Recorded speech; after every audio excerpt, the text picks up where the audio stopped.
pieces and closed the deal on a 6-time All-Star last night.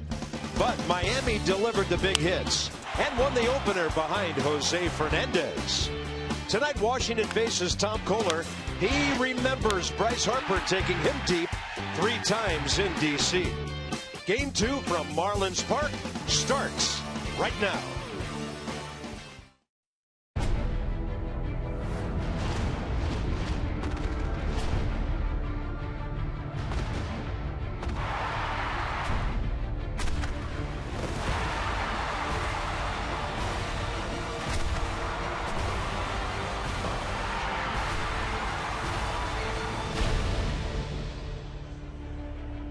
Downtown Miami is gorgeous. A little ugly, though, for the Nats this year. 0-4 in this ballpark.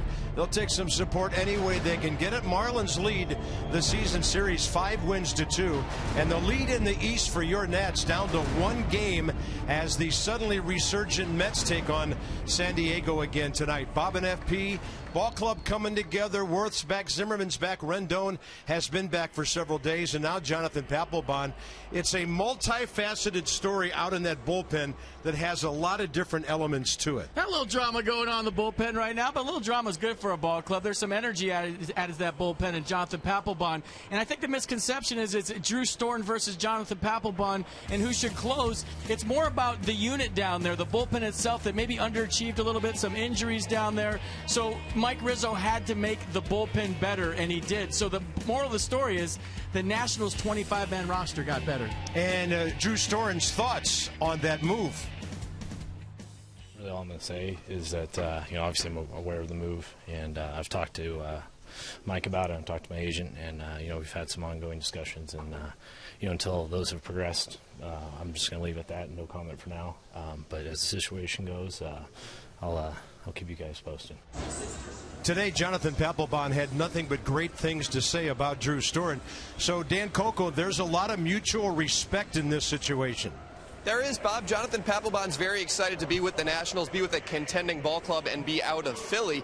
And he understands what Drew Storen is going through right now, being knocked out of the closer's job. He said, I understand that, but I love closing myself, and he's in pursuit of Mariano Rivera's all-time saves record. He says that's important to him. More importantly, he says, I think Drew and I can become a 1-2 punch at the back of this bullpen that can be really potent, and we hope to, at the end of the season, be hosting a trophy with champagne all over it.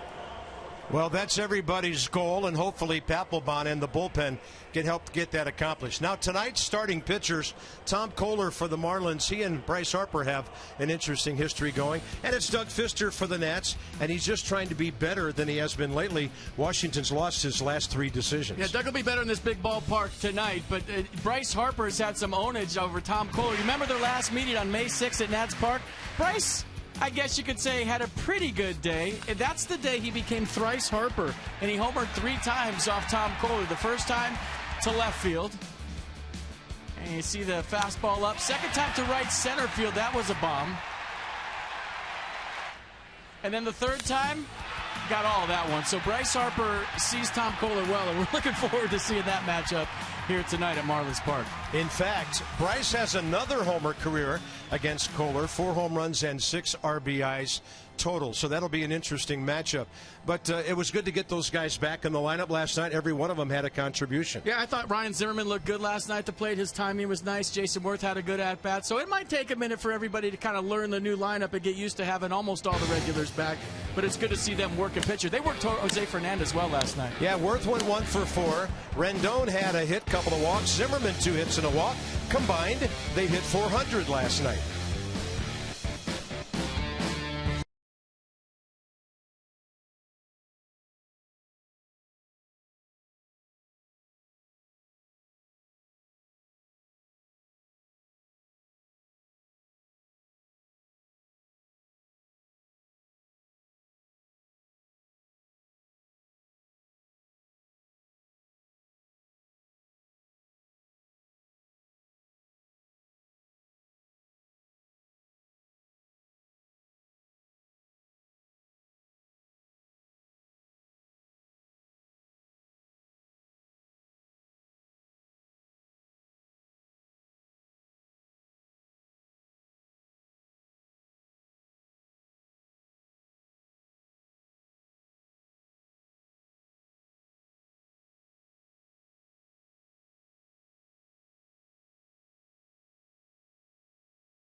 Masson, brought to you by PNC Bank, for the Achiever in you, and by visitannapolis.org. Find the Chesapeake experience at visitannapolis.org.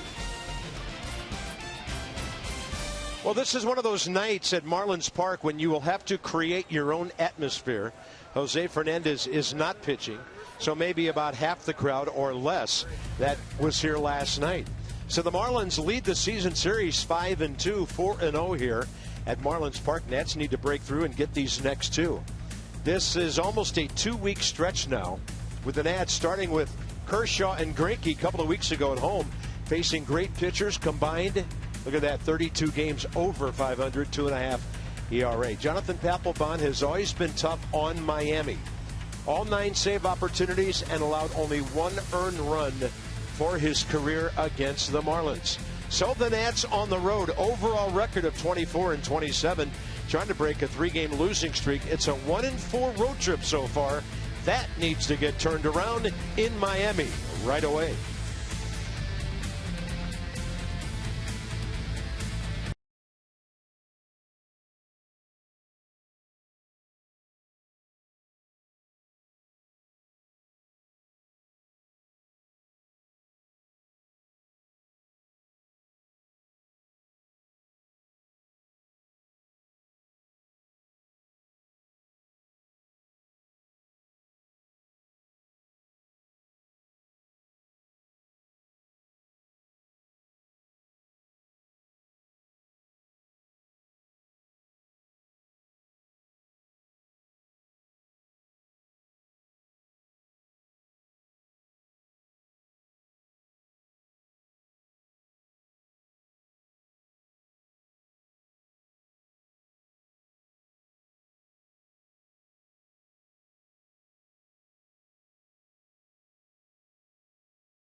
This one tonight.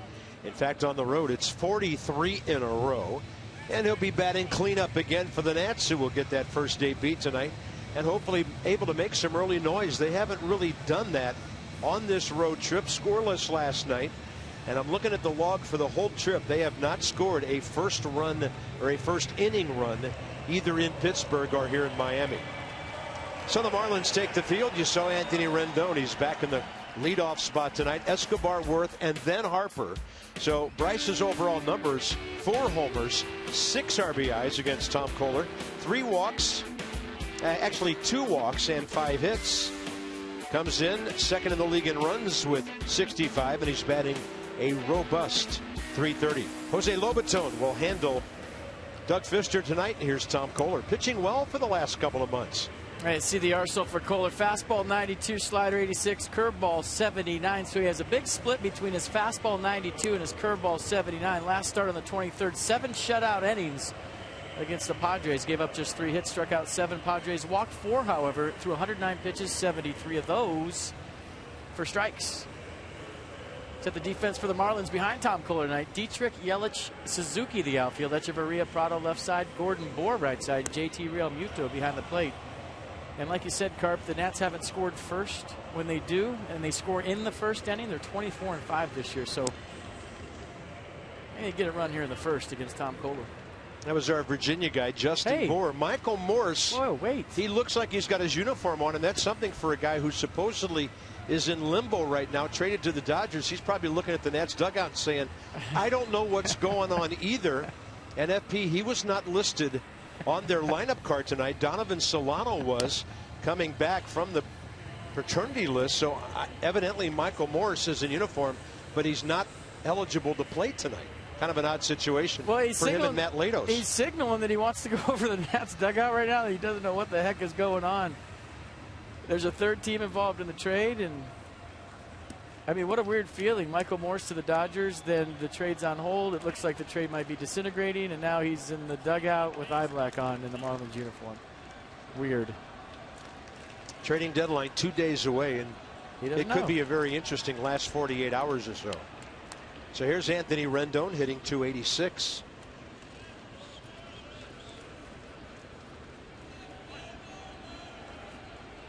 First pitch coming at 7:11 p.m. and ball one. Rookie umpire Ben May has the plate. Crew chief Jack Kellogg over at third base. Mark Ripperger at second. Alan Porter first. And just a footnote, it's Tyson Ross and Bartolo Colon in New York tonight. Yeah, it's go time for the Nats. It's giddy up time. Mets one game back. The band's almost all back together. It's time to start winning some ball games and separate yourself from the New York team. But there's rumors that the Mets are going out and getting a big bat as we speak. Kohler misses outside. What a way to start the game. 4-pitch walk to Anthony Rendon. Anthony's 12th walk of the year. He had a couple of walks and a base hit last night. That'll bring in Escobar. On twice with walks, 0 for 3 last night. And as I mentioned during that second segment, this is a night when you will have to create your own atmosphere and excitement at Marlins Park on nights when Jose Fernandez is not pitching. It's awfully quiet in here. That's a strike call to Escobar, hitting .319. So it just means more coffee, right? I'm creating my atmosphere right now. And a few early runs will create some atmosphere. It's all you care about is atmosphere in your own dugout. Right. Score early and take the crowd out of it. Wait. Just score early. We could afford to take many of them out right now. They took themselves out of it. 1 ball, 1 strike. Marlins at home, 25-23. And a breaking ball, a heartbreaking ball, drops in there. Well done, 1-2. So Escobar with a 2-strike battle here. He's 3 for 10 against Kohler. Pretty good curveball right there, 79. Very slow off the 93-mile-an-hour fastball. Tough for a hitter to adjust. A lot of hitting room right side. 2-strike battle here. Escobar got another one, and he pulled it over by the Marlins dugout. Can't run on Kohler. He's deliberate to the plate.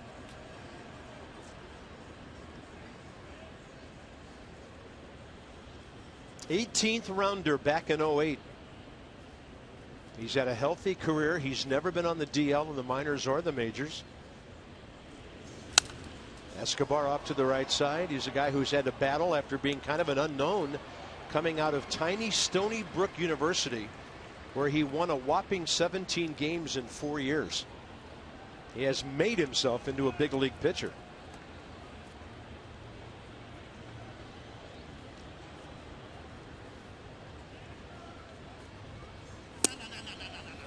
Did you hear Escobar right there?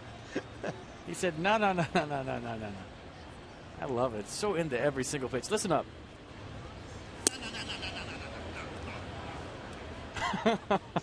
2-2 pitch.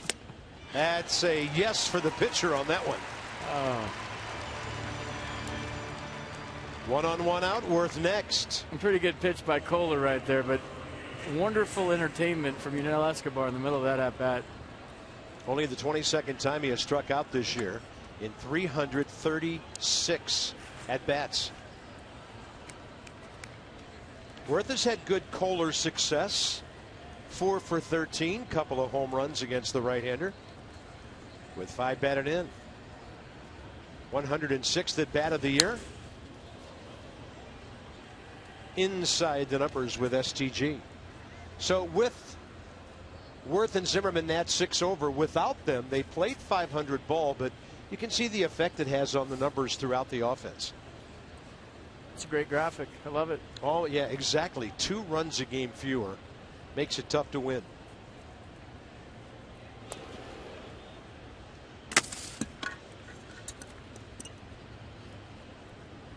Rendon running this year, 0 for 2. Had 17 bags out of 20 attempts last year.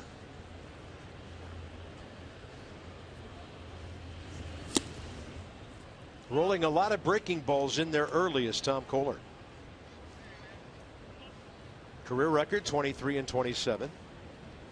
It's his 75th career start. And against the Nats, he's 3 and 4 in 7 starts with a 3.83 ERA.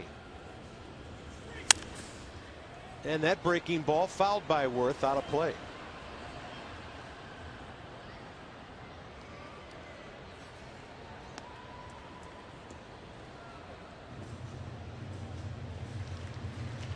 There might be more fish in the tank than people in the stands. Those are piranhas. And they feed them steak. You buying that? Not the first part. The second I might believe. That's a broken bat. And that ball almost thrown into center field. D. Gordon able to, or was it Echeverria, able to elevate to at least keep it close. That'll just be a throwing error on the pitcher, who had a pretty good 1-6-3 double play ball. Well, you could see it coming. Just the way he launched it, and he's throwing uphill. When you talk to pitchers, that double play feed is weird in the sense that you're throwing up a hill. Pitchers used to throwing downhill to the plate, and watch him grab the ground ball and have to throw back up the hill in a stride, and that's why the ball went high.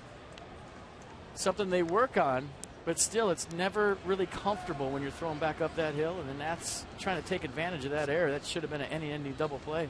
And that was D. Gordon elevating for that ball. So the last guy Kohler would want to face in a situation like this is in the batter's box.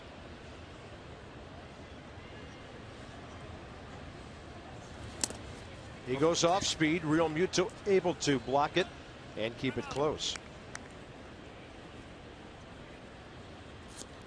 Pretty good career numbers against Miami. And remember, May 6th, we showed you in the open tonight, Bryce Harper with 3 home runs off Tom Kohler. 1 to left and 2 to right center.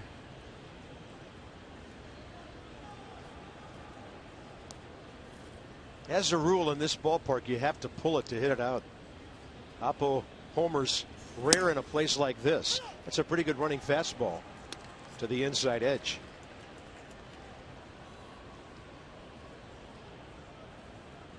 If you remember the pitches from Kohler, they were all fastballs above Bryce Harper's belt at the very top of the strike zone. At least the first 2 were. Maybe the last one was a curveball.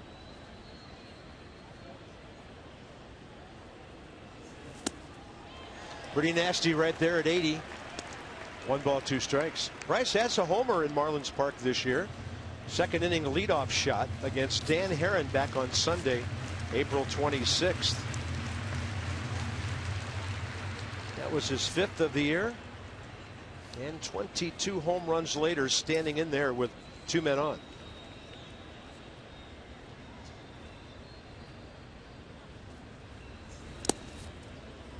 Counts even, 2-2. Look at this number. Are you kidding me? 330 with 2 strikes this year. Yeah, and that's his overall batting average. That's crazy.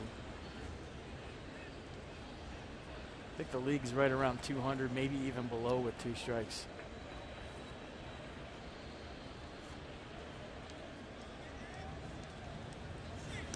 That one bounces way out in front. And we've seen JT Realmuto play some good blocking defense in this series already. He was busy with Jose Fernandez and his stuff last night.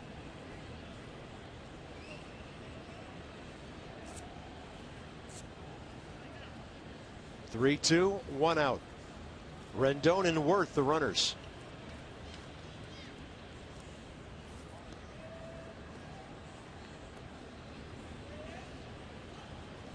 Targets in. Harper on a foul tip strikes out. Both outs, strikeouts to Escobar and Harper. And it'll be up to Ryan Zimmerman. Let's check out the sequence. Tom Kohler versus Bryce Harper. First pitch curveball, fish ain't biting. And that might have been the best pitch Bryce Harper saw the whole at bat. The second one, they wanted that away, and ended up running right down the middle. And the last fastball in the inner half for strike 3.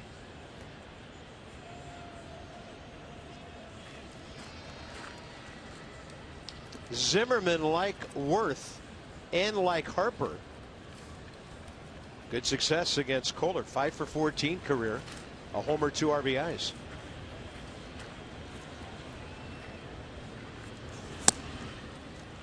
First pitch heater, 92 in there. Double walk and a single for Ryan last night. Ryan always a good curveball hitter. Be interesting to see if Kohler throws him one here.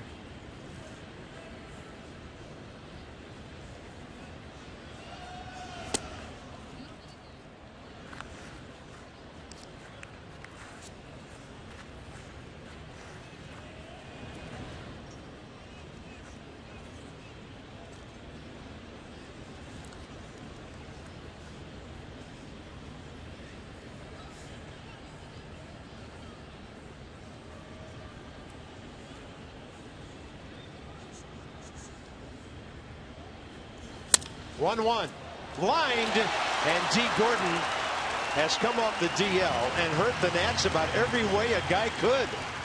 A good grab to keep Washington from scoring in the top of the first. Walk and a pitcher's error. Gordon's glove takes care of that to strand 2.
Here, a Harper fan up the escalator. Take a seat, get a good one. D. Gordon hurt the Nats last night. Then there's JT Realmuto, and since the 3rd of June, only Buster Posey has better offensive numbers for any catcher in baseball. How about that? Second-year guy, really his first big league season in full. He's on a 9-game hitting streak, and they love his makeup. New guy, number 33 on the mound for the Nationals, Doug Fister. Fastball 86, slider 82, curveball 71. Occasional changeup at 79. And in case you didn't hear, Doug Fister and Jonathan Papelbon, little number exchange. He gave his number to the Nats' new closer, number 58. How's that? Wow. And the full circle part of that, I think that was Drew Storn's first number when he got called up, number 58. Was. Probably a little money involved. Financial considerations, yes. We call it. Some cash to be named later. A Rolex to be named later. Depends how good Jonathan Papelbon is feeling, but generally speaking, there's always something involved in giving your number up. D. Gordon, 1 for 3 against Doug Fister career, and Bryce Harper will just kind of cruise back for that one for the first out. No matter how you do it, great to keep him off base. Let's hit the defense for the Nats tonight. Worth, Taylor, Harper, your outfield. Desmond, Escobar, left side of the infield. Rendon, Zimmerman, right side of the infield. And Jose Lobaton getting the start behind the plate. 12 o'clock start tomorrow. Probably see Wilson Ramos back in there, but Jose Lobaton gets the nod with Doug Fister. Martin Prado had a big game last night. Perfect night, 3 hits and a walk, and RBI. So they had 8 hits from Gordon, Prado, and Yelich, their first 3 batters against Jordan Zimmerman.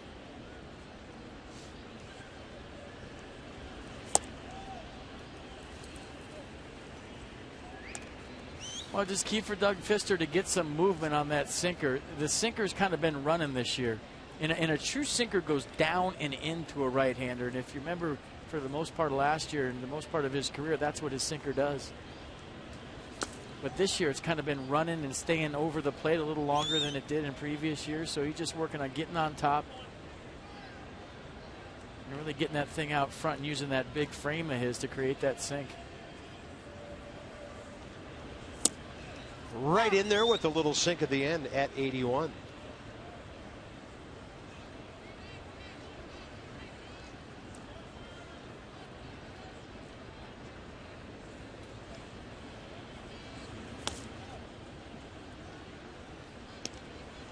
Fister's control numbers on the year: 74 1/3 innings, 38 strikeouts, 17 walks.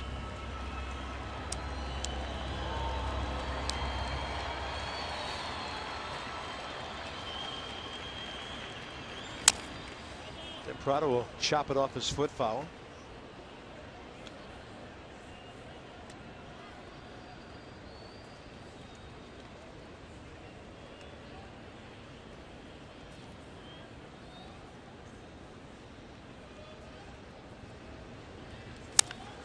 Nice and low in the strike zone. Out to left center, Worth and Taylor. Michael A. Taylor will take charge, center fielder. Calls off the veteran, 2 outs. Well, there should be no communication problems out there tonight. Michael Taylor taking charge. Pretty good pitch by Doug Fister. Watch the sink on it. And it's going down and in. Maybe I'll try my drawing skills and try to show you what I mean by a true sinker versus a fastball that just kind of fades. And Michael Taylor, center fielder, calls it. He's got it. Nicely done. There's Christian Yelich in the number 3 spot. 2 hits and RBI late last night in the 7th inning. Looking for his first career base hit against Doug Fister. He'll line one to right. Harper's got to go back further for this one. Then he makes the adjustment toward the line and the wall to make that grab. Nice play. And a 1-2-3 with 3 balls in the air. Doug Fister, quick bottom of the first, gets his teammates right back in the dugout.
You really can't join Gio. You can just see him at the ballpark. With the Marlins and the Nationals Destination Travel Package. Your Nationals Destination Package includes game ticket, hotel accommodations, VIP ballpark tour, Like I said, I will throw in, I'll go out to the Pinocchio Dolphins with you before the game starts. And a player meet and greet, visit nationals.com/destinations for details and to book this trip.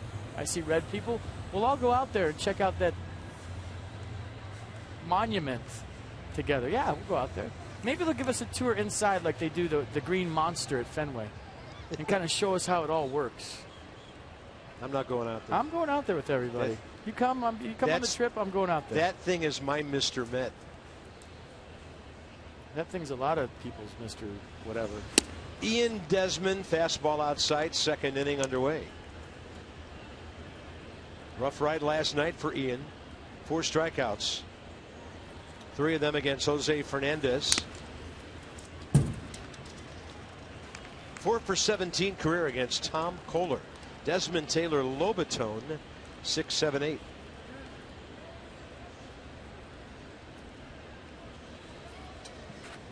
That young man was tough last night, even though he walked a bunch. Sometimes when a guy walks 4 batters in 6 innings, he's conveniently wild. He only gave up 4 hits, 1 run. Threw a lot of sliders last night, more than he normally throws. 2-1, Desmond late for 91. Padres have a couple of early runs against Bartolo Colon, 2-0, second inning.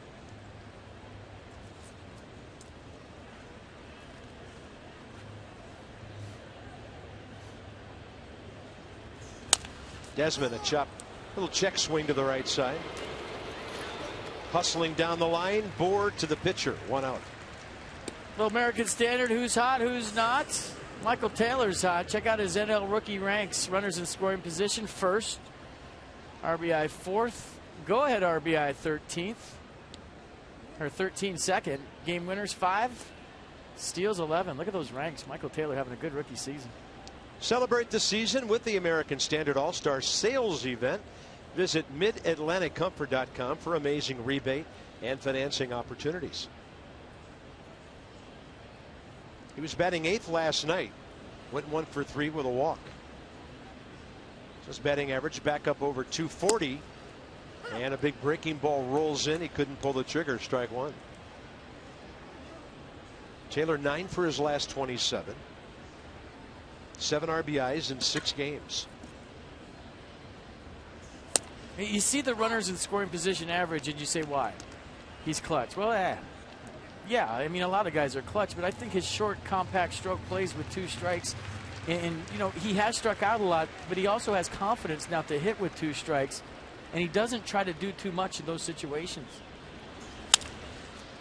To the left side and to his left, Martin Prado, 2 down. A short swing and a slow pulse play with runners in scoring position. I think Michael Taylor has both. And Jose Lobatone is the hitter in the number 8 spot tonight. Lobatone could be catching, including tonight, 2 out of 3 games, with Gio scheduled to go Friday night in New York. Left-handed, batting .211, 200 overall. 16 hits, 80 at bats.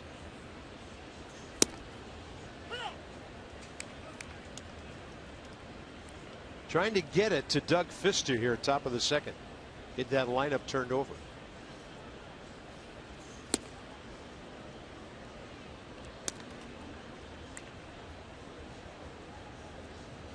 (3-0) San Diego, top of the second now.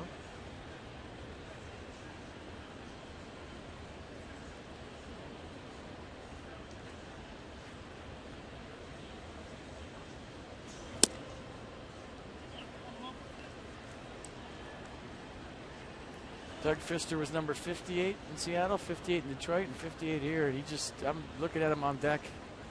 It just looks weird seeing him with 33 on. Lobatone will do just what the Nats wanted him to do. Keep this inning going and get number 33 up there with a bat. Jose Lobatone, 17th hit of the year. Yeah, right where Tom Kohler wanted it, down the way. Jose Lobatone right back up the middle. So nice swing by the Nationals catcher. Turns the lineup over.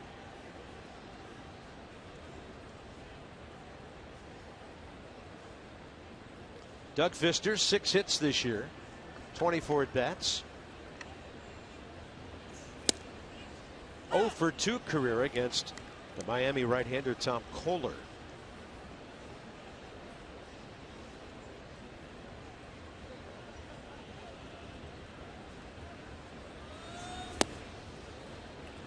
That's a pretty nasty hook from one pitcher to another.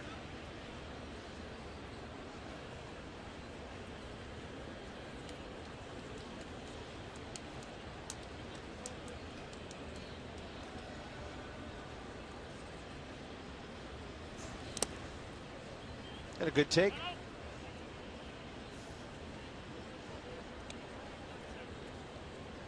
Showing Doug Fister a little respect. He can swing the bat. Tom Kohler throwing him some curveballs in the dirt.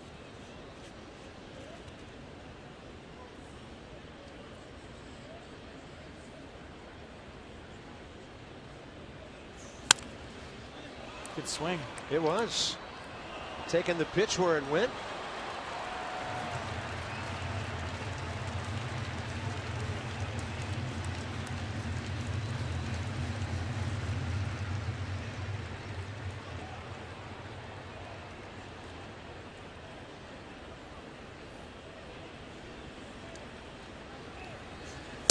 That is nasty again. Pitching Doug Fister like a regulation left-handed batter. Kohler, 3rd strikeout. Nats have stranded 3 early.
Doubting about how he hasn't been getting as much downward movement on his two-seam fastball as he normally would like to. Been a little inconsistent in that regard, and that's been his focus over the last handful of days as he's tried to get that two-seamer back on track. He's looked at video and he's taken still photos from that video, drawing lines and trying to figure out from a mechanical standpoint what he needs to improve upon, and he really felt a difference, he said, in his bullpen leading into this start. He says his focus now is on staying tall.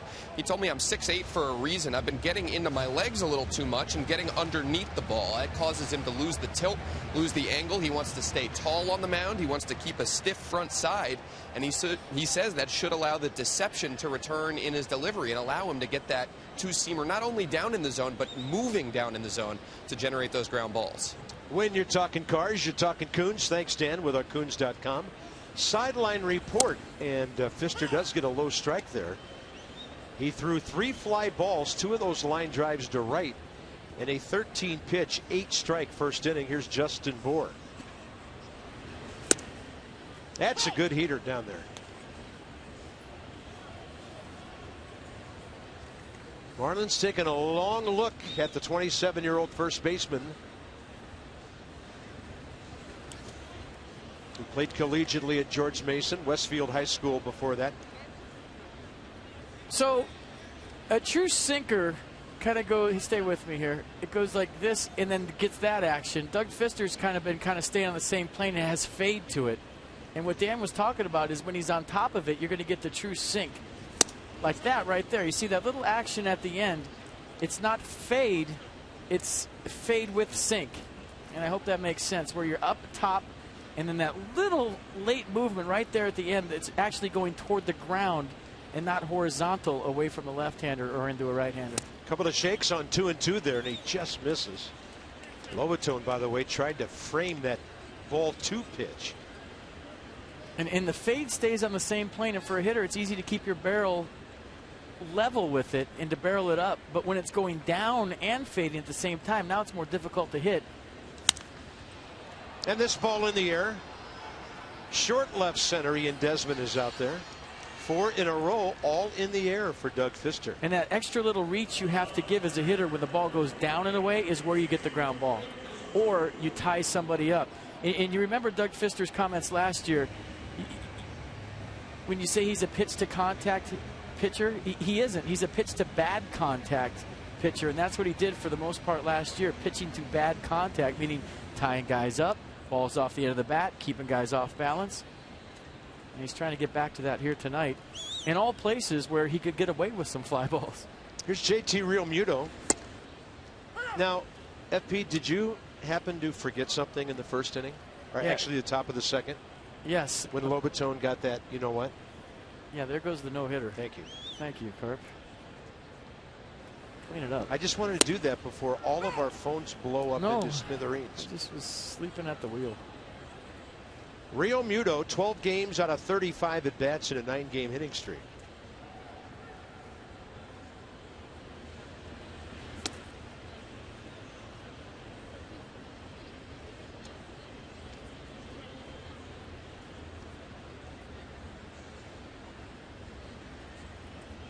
'24-year-old catcher. You said we got to create our own atmosphere.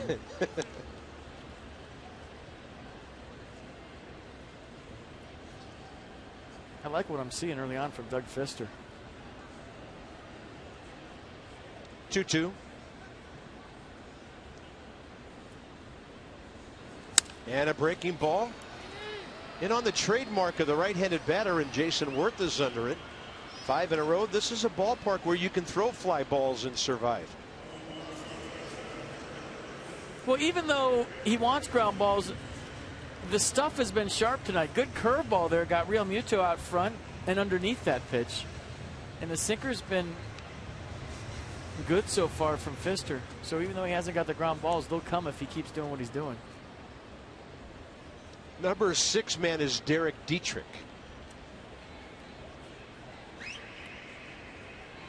Getting playing time with Giancarlo Stanton injured and taking advantage of it. Over his last 14 games, hitting .387. And maybe Jose Lobaton's in there for the same reason he catches Gio Gonzalez, framing that low pitch and really forcing Doug Fister to throw it below the strike zone.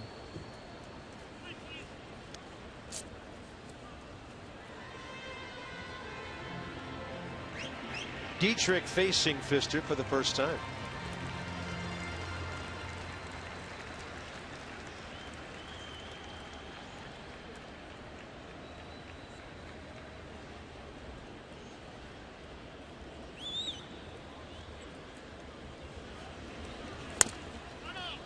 That was almost in the strike zone. Yeah, and got him.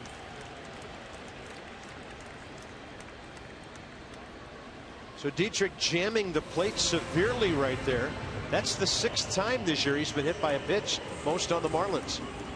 I'll show you this one. It was coming back, and you see where Lobaton's glove was, and it might have been on the corner. How close was it on pitch track? I mean, that's not far away from being a strike. Nissan tracking it.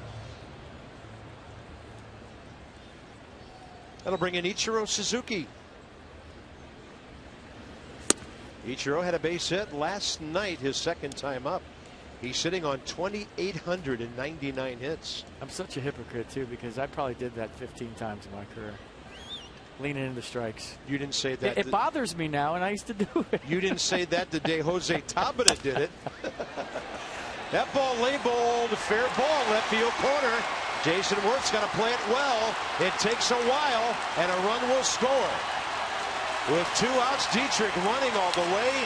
And on their first base hit, number 2,900 for Ichiro, playing in his 23rd hundred Major League game, they take the lead. Well, you're thinking there's no way Ichiro can hit a ball down the left field corner just because that's where he always hits it. And Jason, we're shading that way, but it had so much inside-out spin on it. Watch it just kick away from Worth in that spin and the ball going toward the fence, and maybe the way it kicked off the fence, the difference in second and third, 2 outs, or 1-0 runner on second and 2 outs.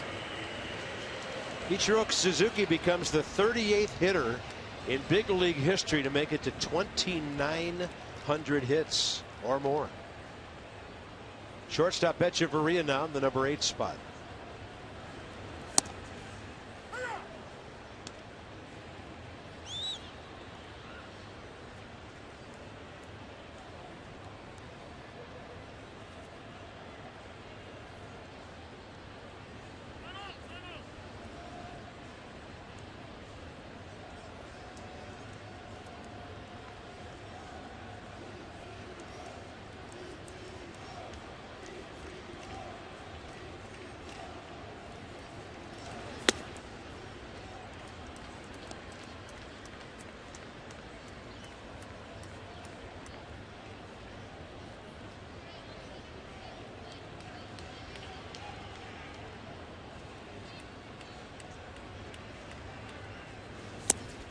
Had him all locked up on 80.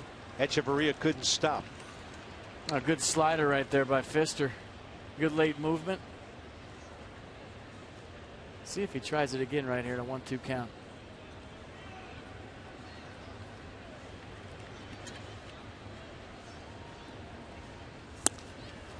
Really went off speed there. And a good part of the ball club was heading for the first base dugout. But on the appeal, Alan Porter says no swing. Well, he doubled up on the slider, and from the side did he go? Ooh. Pretty close.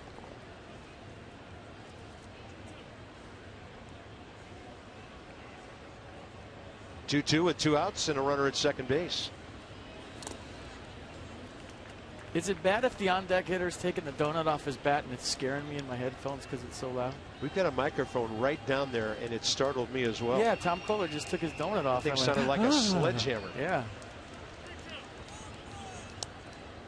There's the atmosphere we're looking for.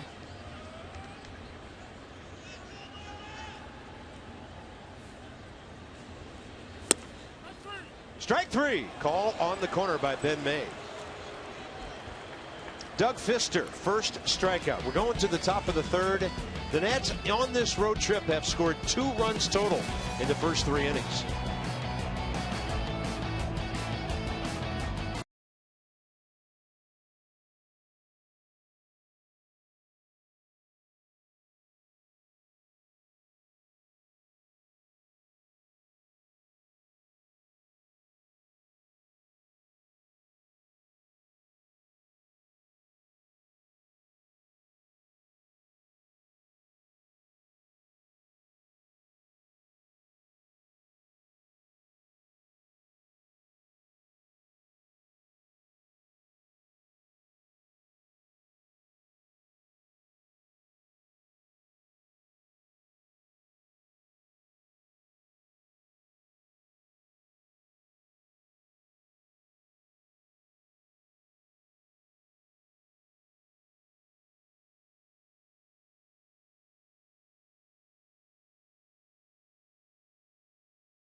By Miller Light.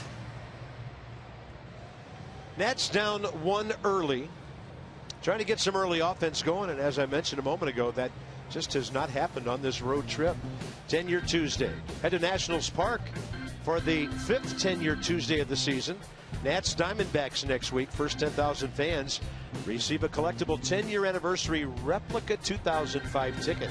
202-675-NATS, or visit Nationals.com to purchase your tickets today.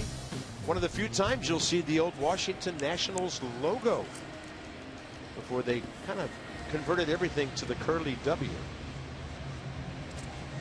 Texting for runs, hopefully, top of the third. Well, if you go to Nationals.com, they have their own emojis now, so download those too. Get curly W's, get some baseball hats. I think Bryce Harper emoji with 34 on his eye black, a Max Scherzer emoji.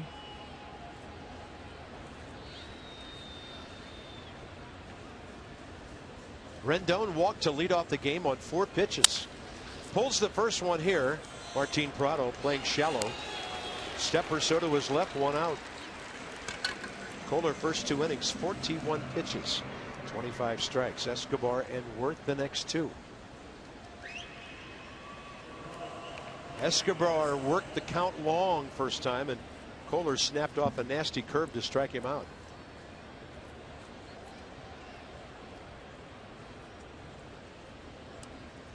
Little housekeeping to further obliterate the line at the front end of the batter's box. Obliterated is a good word.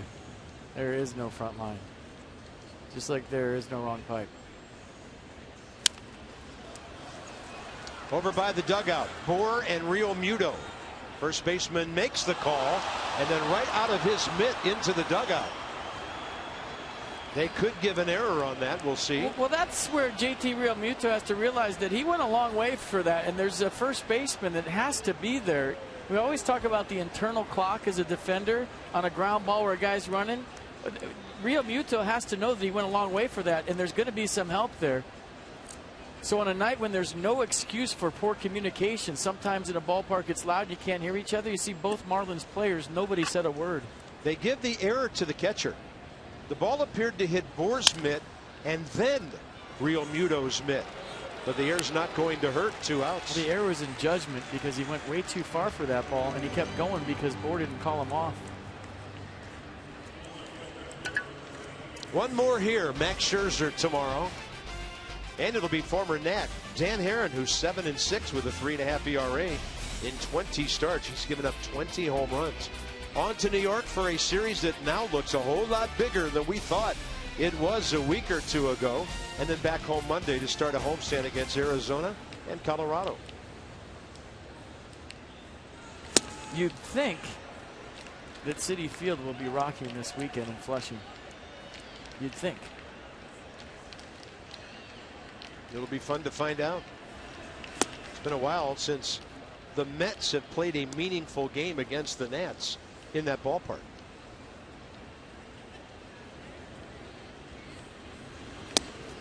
And a breaking ball way inside, 2-1. I think Jason Moore said, "Got out of that one. Got out of the way of that one, didn't I?"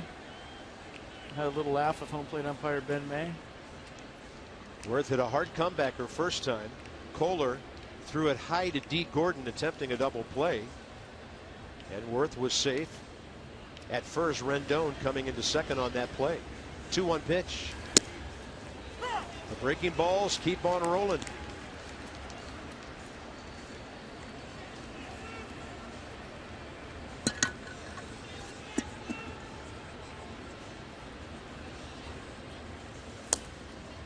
Close. I mean, the advantage Jason Worth has coming back off the DL, hitting in front of Bryce Harper, nobody wants to put him on in front of Bryce, so he's going to get pitches to hit. So you would think 3-2 fastball. It's what he gets. Reaching for it, and to his left, Echeverria, close and out at first. But Danny Echeverria trying to make it 35 games since his last error.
Stores right now throughout Virginia for your free Bob Carpenter t-shirt.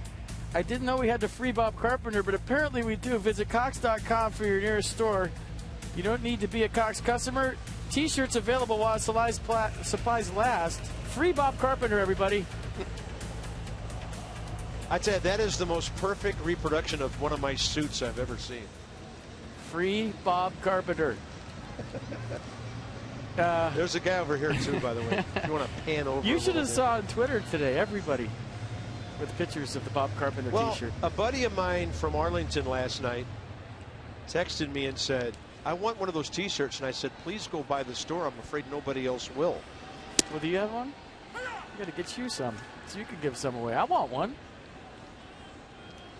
Well, I was told I might get a few free, so we'll see. If it's free, it's me, and I want 3. No. It's my theory in life. One per customer after you ruined my scorebook business 3 years ago. Tom Kohler, that is a severe busted bat. Right back to Doug Fister, so that's severe damage for the first out, 3rd inning. I don't think that's on the back of the shirt, the damage thing. Should be. Top of the order now, D. Gordon and Martin PRADO.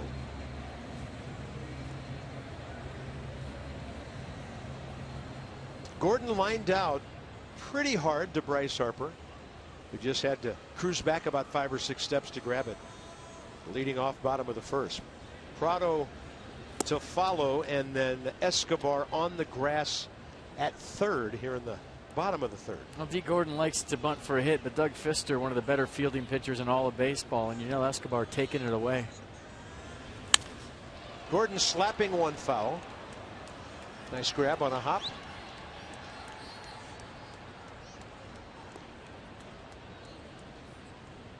.32 infield hits.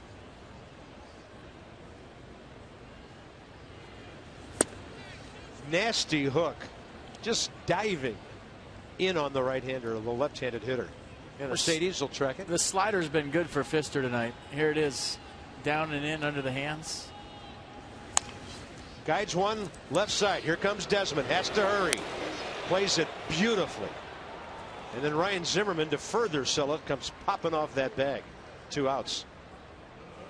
I think they might challenge this, that Zimmerman was on the bag. I'm looking in the Marlins dugout right now, and Ryan Zimmerman, I think was, but he tried to cheat, and they might look at this. And when I say cheat, to sell the call, he came off the bag, and was his foot on it when he caught the baseball. Interesting, huh? Close. It was on there.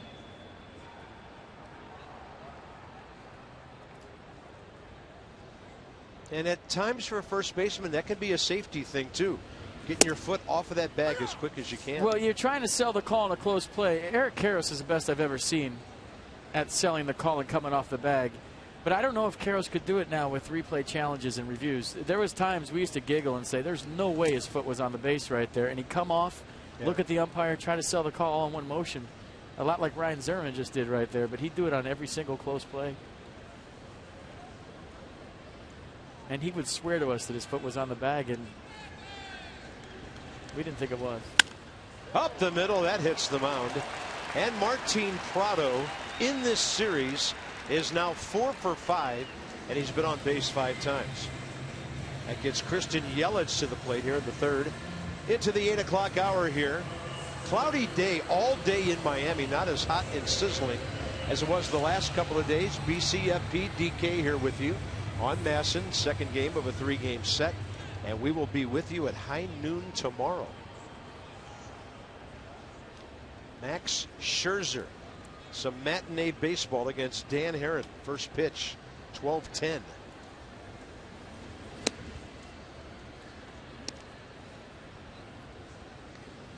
Yelich sent Harper kind of screaming toward the right field corner to grab his line drive first time up.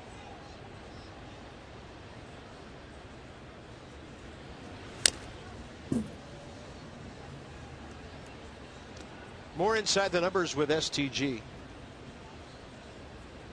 So strikeout to walk ratio.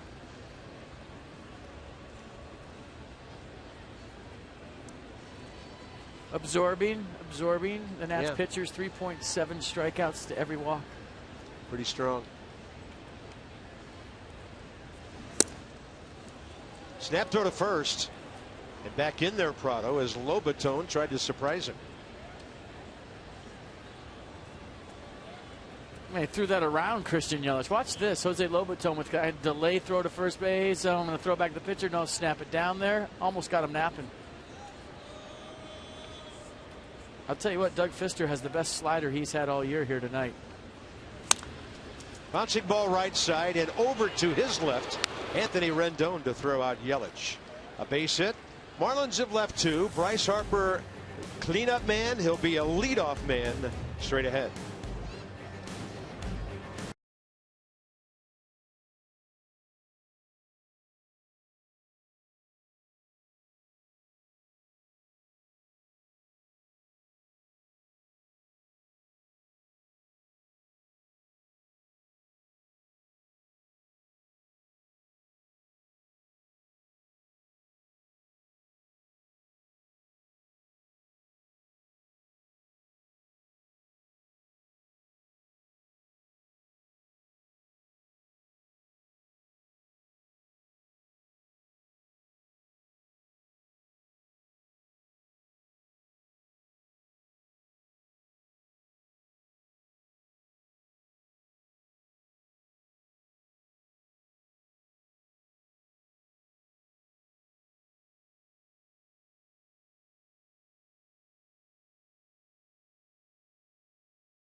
Marlins, for every Nationals walk, Care First Blue Cross Blue Shield contributes $50 to support Girls on the Run DC.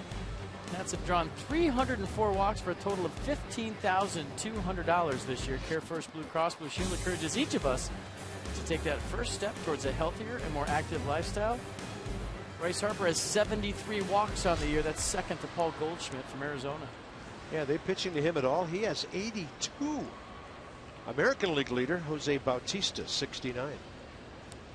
Top 4 with 2 men aboard, 1 out. First inning, Tom Kohler struck out Bryce Harper, got him with a fastball right around the inner edge of the plate. Bryce foul tipped it.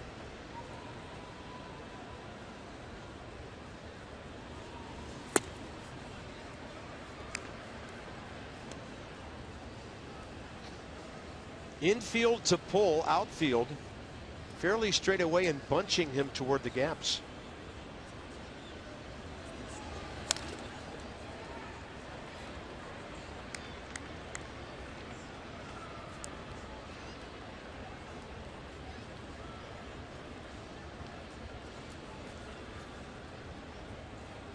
Kohler not really changing his approach to Bryce Harper other than he's just lowered his sights. The home runs we showed you last time they faced were all belt high. He's been down the zone to Bryce with whatever pitch, except for that one. High fly ball near the left field line. Long way to go for Dietrich, and nobody can get there. Harper will make a big turn and go back. And he has a leadoff hit. Yeah, for Bryce, that'll be his second hit of this series. Ball in the air for a long time. Yeah, I thought Bryce might be on second on this one, and it was in the air, and you could see that Dietrich didn't have a beat on it and had a chance to drop. Prado saw that too, went a long way. Echeverria out there as well. And he ran hard. Maybe he didn't touch first, and that's why he didn't go. Looked like he might have hopped over the bag, trying to see if that drops. Sometimes as a runner, you lose sight of the bag when you're seeing the moment of truth, whether your hit drops or not. Brian Zimmerman hit the ball hard up the middle first time up. And with 2 men aboard, D. Gordon went backhand to stab that line drive. Kept the Nats off the board. So here we are in the 4th inning. And if you put together the first 3 innings of every game on this road trip, now 6 games old, in those 18 innings, the Nats have scored 3 runs. 1, 3 times. They haven't had any big innings early in Pittsburgh or Miami.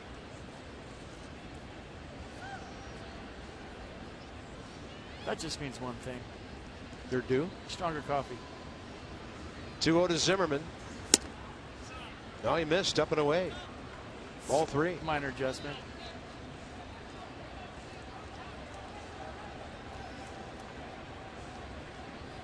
I mean, he's swinging it well. I see, yeah, if he gets a good pitch right here, why not? He's never one to swing 3-0 though, but and I don't think Tom Kohler's going to mess around a 3-1 count and throw an off-speed pitch.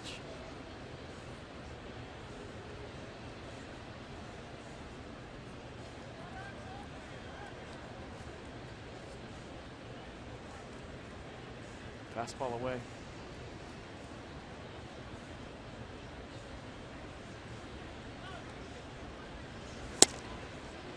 .92 in there again.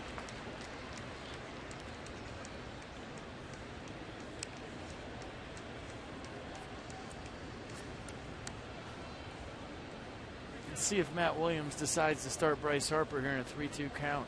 It just seems like the Nats have become real station to station lately. Minus Michael Taylor, not a whole lot of guys running. Yeah, Ian Desmond had a couple last week during his hot streak. Nats are second from the bottom in the league in stolen bases, 38. 3-2. Harper is running, and Zimmerman had a pretty good whack at that one. I like it. I like the aggressive play by Matt Williams, and Bryce got a great jump. Watch this. Well, maybe not as good as I saw originally, but good enough to steal the base had Ryan Zimmerman swung through it. But you could tell Zimmerman was trying to use that hole vacated by D. Gordon. He had the inside out swing going. By the way, Bryce on base 25 games in a row now. Not to be forgotten, that's 44 in a row on the road. 3-2, nobody out, going again. Zimmerman got a breaking ball that was hanging a bit. Straight back and win. Pretty good swings by Ryan here in this at bat. All the stuff he does, the leg kick, the hands, it's all on time.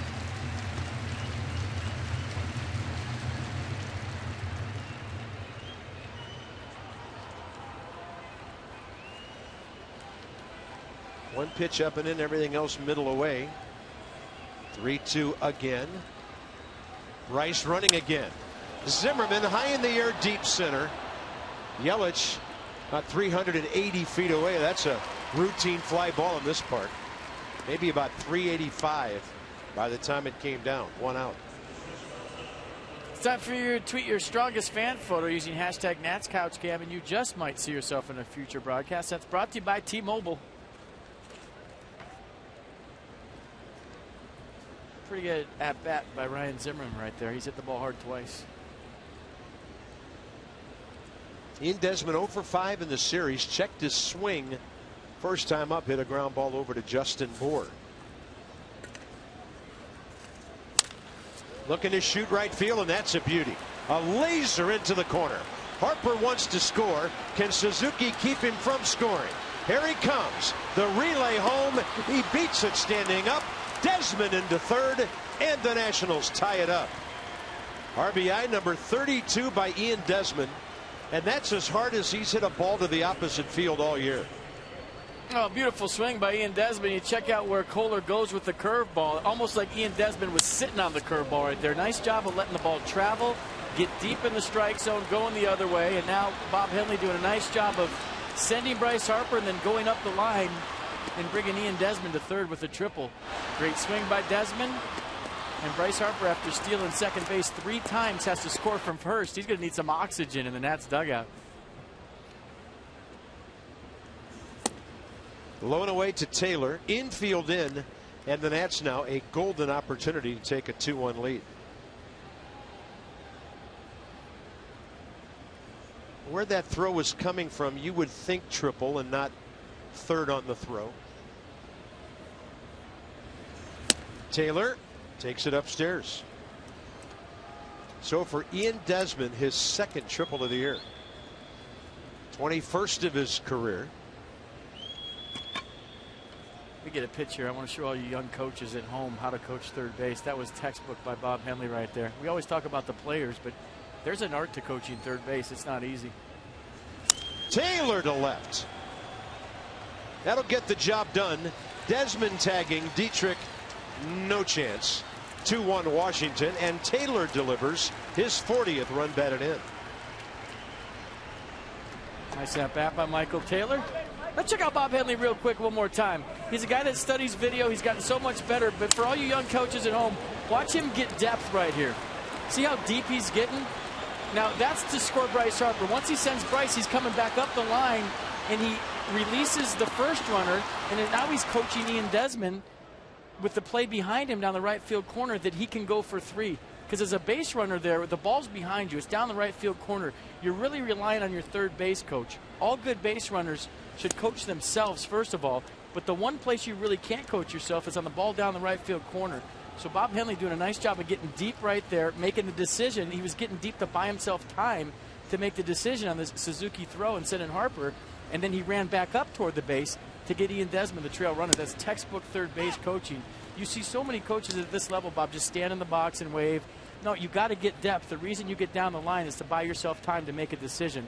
That was a great job by Bob Henley with 2 runners directing traffic. 0-2 to Lobatone. He held. And by the way, it took Bryce forever to score. First base to second to third to home in 11 seconds. Single, triple, sac fly, 2 runs. Just like that. Lobatone, little pop fly. He got jammed, and that's PRADO. Foul ball, inning over. But the Nats put a crooked number up on the board to give Doug Fister, who's pitching well, the lead.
It's that kind of summer event, a moment in history.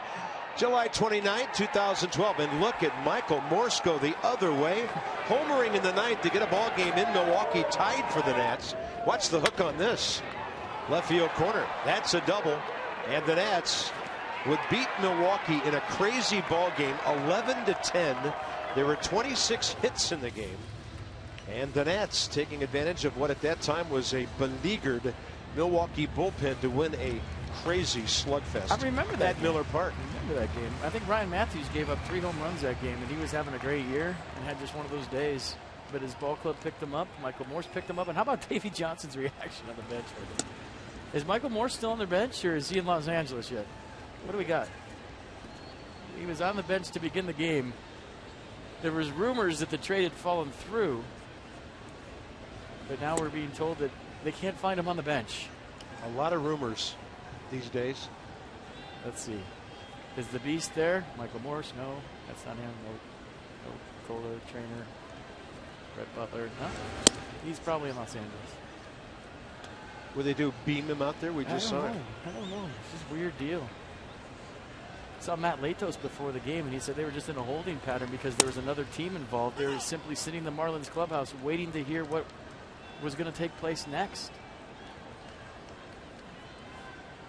Justin Bour popped up to Desmond first time.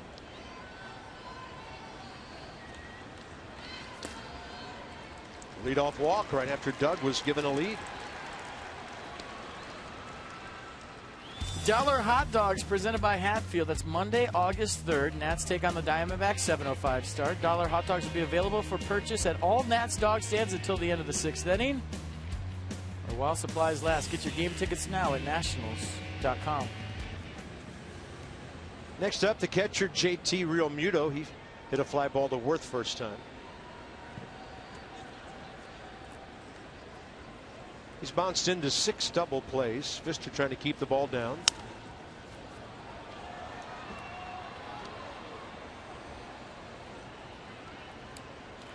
"24-year-old catcher from the Oklahoma City area, suburb called Midwest City, and trying to extend his hitting streak to 10 games. They really got original with that city name, didn't they? Midwest City. Well, it's kind of the Southwest out there, but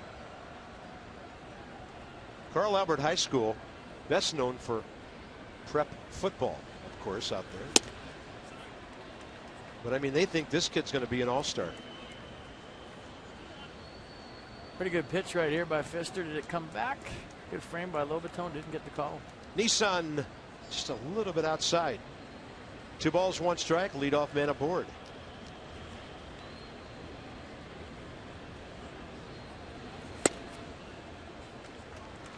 Now, after walking the leadoff man, Doug's gone 3-1.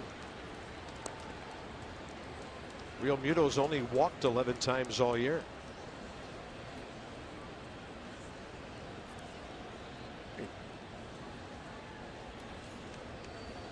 Gave him the good move and bore back.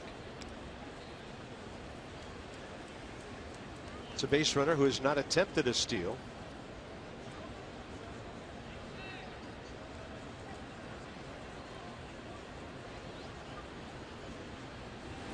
"3-1 pitch. He was way out ahead on 85.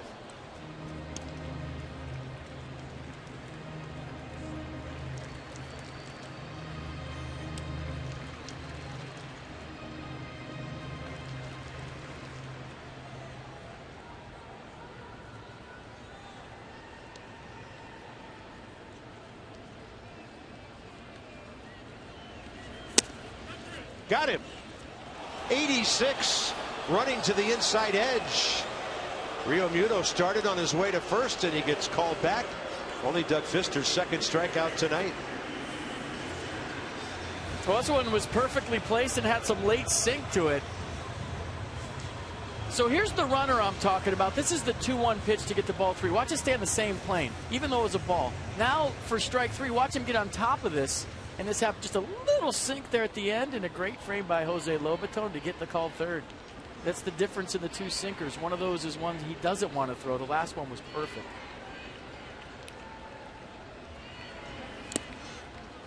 And a pretty good backhand pick on the first pitch to Dietrich by Lobaton. Dietrich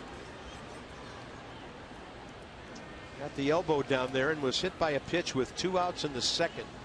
And then, of all things, he scored on the Ichiro double. Looked like a quick inning for Doug, turned into a run for the Marlins. And that little sink we just showed you on strike 3 to Realmuto on TV is, you know, magnify that if you're standing in the batter's box. That's, you know, the camera really doesn't do that pitch justice, the movement on it, the late movement that we showed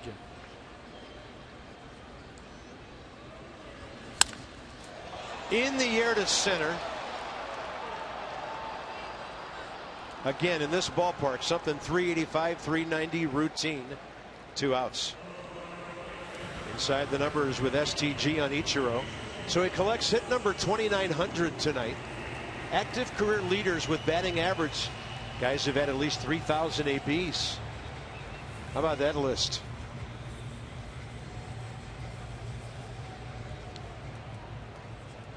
Albert Pujols was up in the 330 range about 3 or 4 years ago. It is almost impossible to stay up there with the pitchers you have to face these days. And guys come out of the bullpen for maybe your last 2 at-bats of a game who throw 95. That, and he's had a few bad years, banged up. He's healthy again, doing some serious damage. He is. He and Trout. Hey, you're a Dodger. What are you doing here? No, you're a Marlin. No, you're a Dodger. No, you're the player to be named later. But you used to be a Giant and a Mariner and a National. He's all confused. So are we. Ichiro backing out, and it's a call high in the zone, strike 2. I think the reason that deal is hung up as you look at a ball that hits the top of the zone. I don't know if Nancy B. Heffley in Dodger Stadium can play Take on Me on the organ. She's the organist there. She can play anything. But we got to check with the organist to see if she can play the walk-up song, and that's what's been holding up the deal.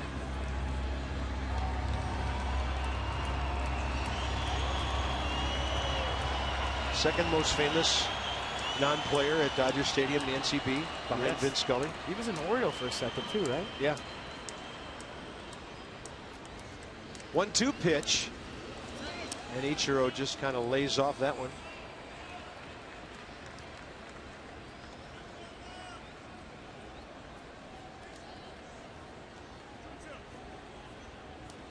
Michael Morse, of course, from this area, Fort Lauderdale.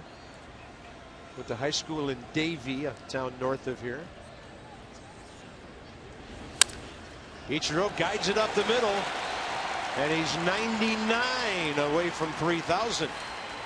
Kind of a vintage base hit for him. He's 2 for 2.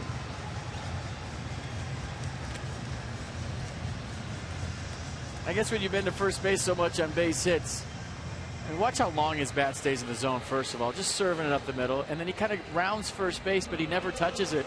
It was funny to watch from up here. Just kind of cruises into first. Watch this. I'll touch the base when I'm ready. I'll go around it. Still haven't touched it. Okay, that's a single. Number 8 hitter, Adeiny Echeverria. Ichiro has 2 of Miami's 3 hits.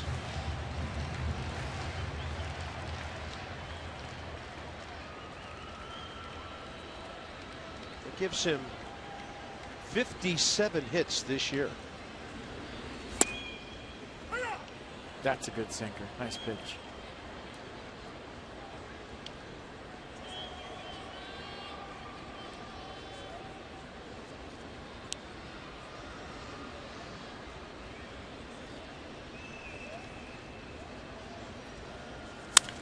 Base hit. Charging his worth. Around the bag is Boer. Throw is way offline. They have Ichiro hung up between second and third. Escobar will run him back. And now Rendon throws it to Desmond. We got a hot box going here, and Ian Desmond makes the tag. But the Marlins pick up a run to tie the game. So it's 2-2 after 4 with a little added excitement on the bases.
connections. Game tied at 2 as we go to the top of the 5th. How did the Nats score in the top of the 4th? Third 2 runs. We're about to show you the 4th inning. Bryce Harper, sit ball.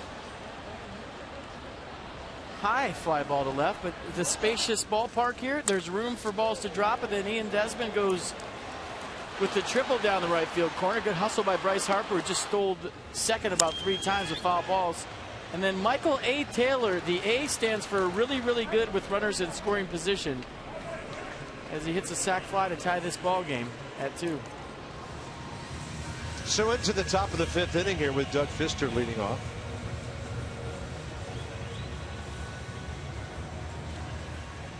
Ball game all tied up again. Rendon and Escobar to follow. Doug Fister is the 4th national to wear number 33. Who are the other 3, Bob? I knew you'd ask. Well, I knew you'd tell me. 3 years ago, Edwin Jackson. 2 years ago, Roger Bernardina.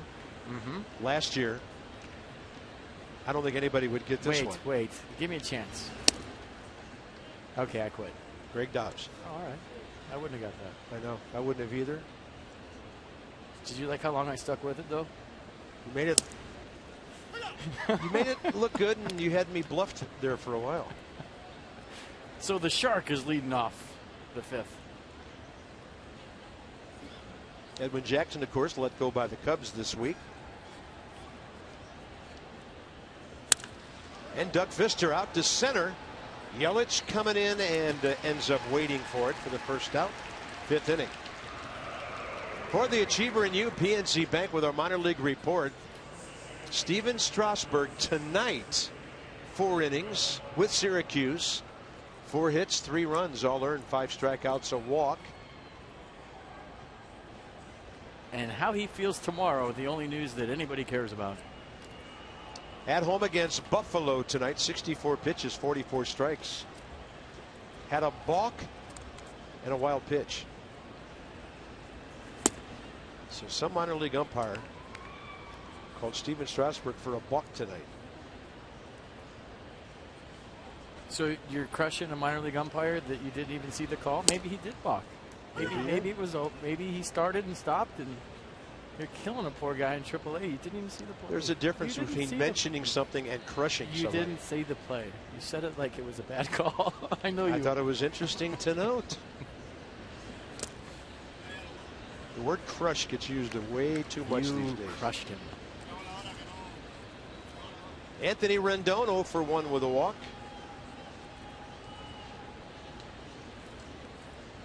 .328 in this ballpark over the years. And that to the right side for D. Gordon. 2 outs. Escobar will try to keep the inning going for Worth here. The Nats 7 hits last night and 3 so far tonight in this spacious ballpark.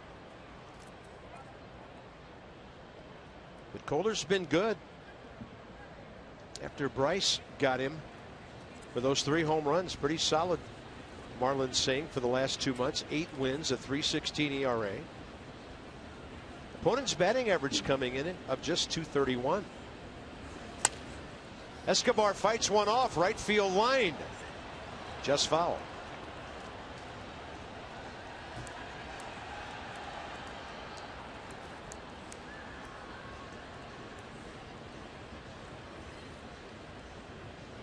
You know, I'm blaming the music in batting practice on the lack of offense the last 2 nights. Payback has been a little tough here, hasn't it? Yep, the Nats play sad love songs for visiting ball clubs, and everywhere the Nats go now, whoever they play gets them back.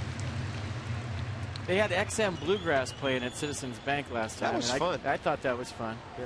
And tonight it was Kenny G's greatest hits. Oh my gosh. And they didn't just play it, they made the Nats deaf with it. I mean, they turned it up as loud as you possibly could. So imagine for 45 minutes Kenny G on 12.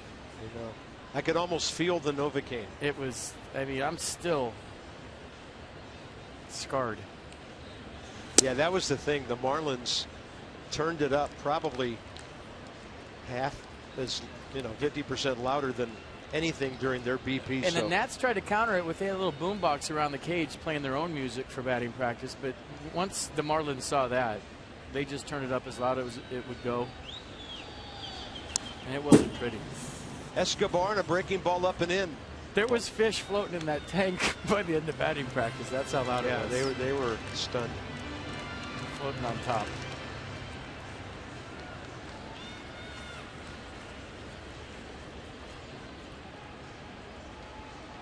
Two. Escobar works the count again. Very rare for him to be hitless for a couple of games. 0 for 4 in this series so far with a pair of walks. Actually 0 for 5 with an 0 for 2 tonight.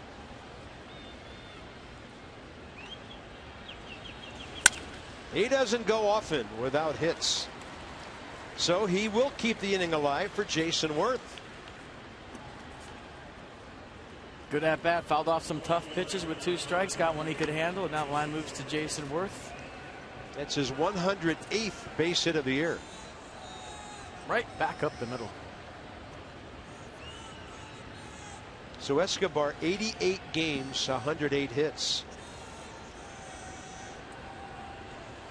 Jason Worth, 2 bouncing balls, 0 for 2. 1 to the pitcher, 1 to short.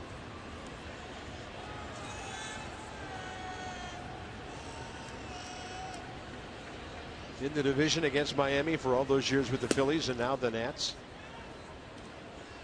And Kohler wants the inning to end right here.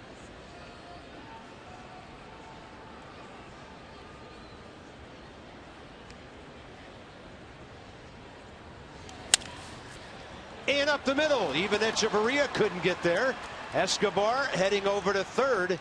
Bryce Harper will bat in a tie game with runners at the corners. Another good at bats. Jason Worth going up the middle this time. Stayed back on the Tom Kohler slider, let it travel a little bit, right back up the middle. Good read by Yunel Escobar, even with 2 outs, going first to third.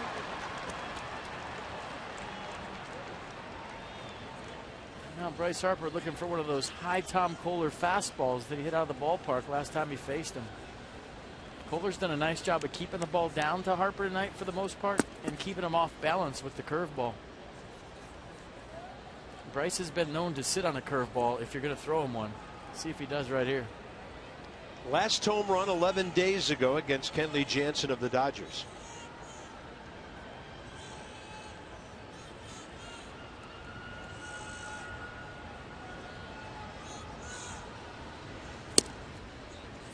.93 in there.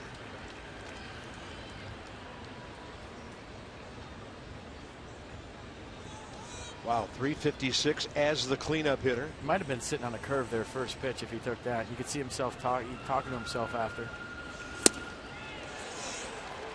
Hard ball so far this AB.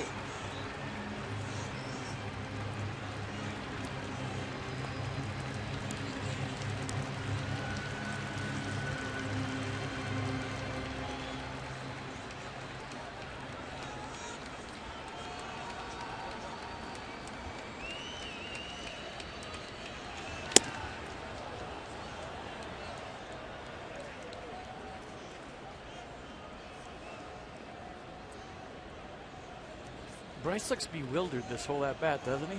Like he was sitting curveball first pitch, got a fastball.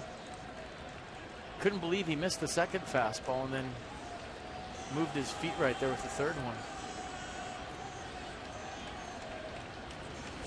On a pitch up, high fly ball, right field. See you later. Facing of the upper deck, a 3-run shot. 5-2 Washington. And that's his 5th career homer against Tom Kohler. Wasn't bewildered on that pitch, was he?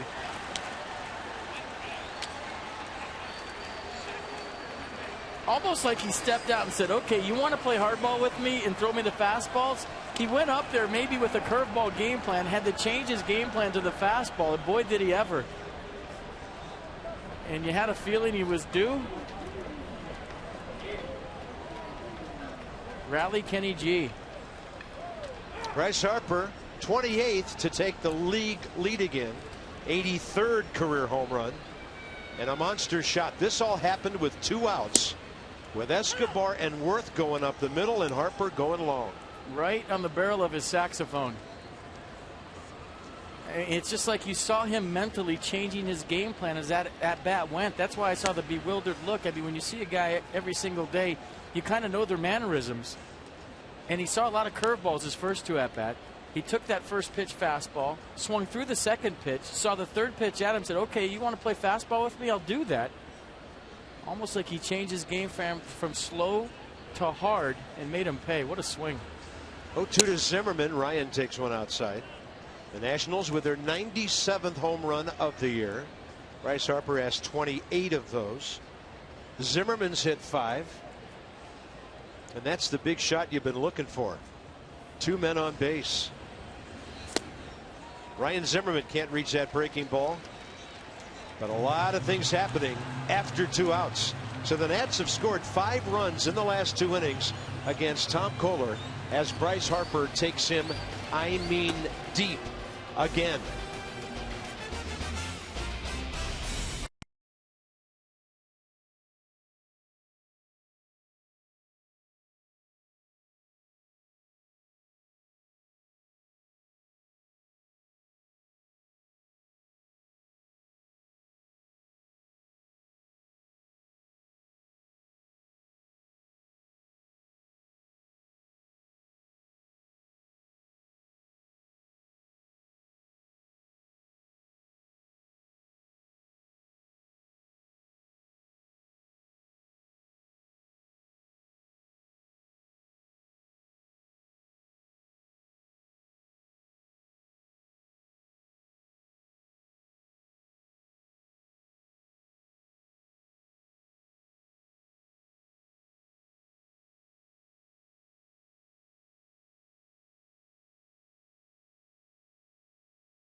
On base even bigger.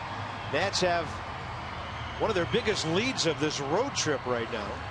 And we go bottom 5 with Tom Kohler leading off.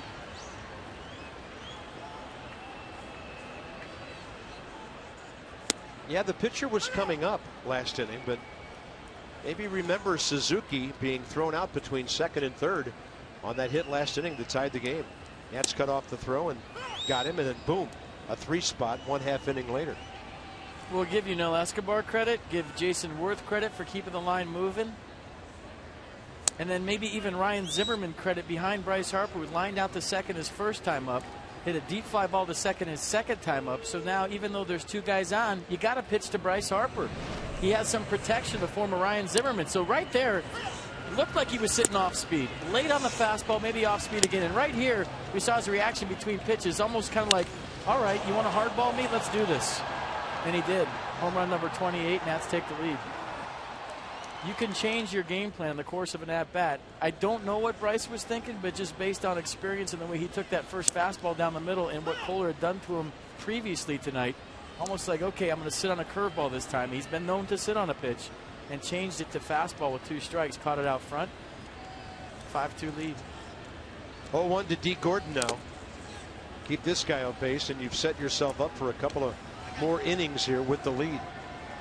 Bryce Harper, most career homers against Tom Kohler. Sean O'Sullivan, he's taken deep 3 times, a whole bunch of other pitchers twice.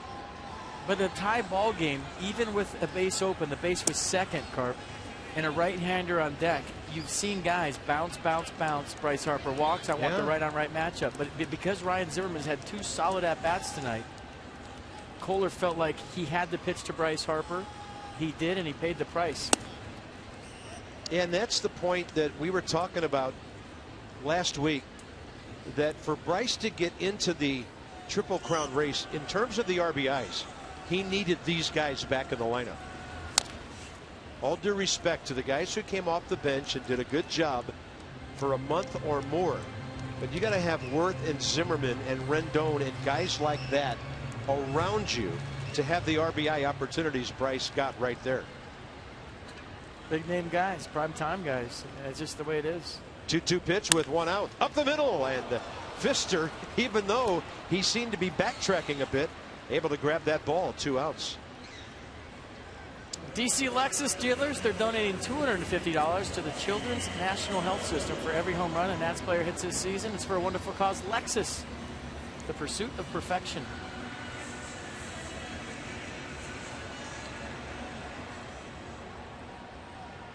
Martin Prado 1 for 2. Guided a base hit up the middle last time up. And he's had a good series, 4 for 5. Pfister missing inside.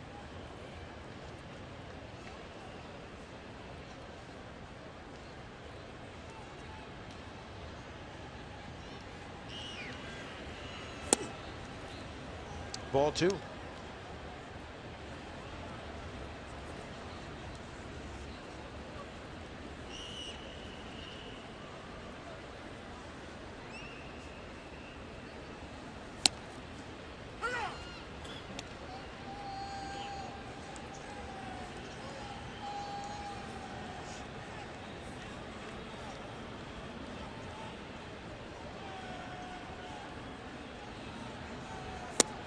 And Prado will jump back from ball 3.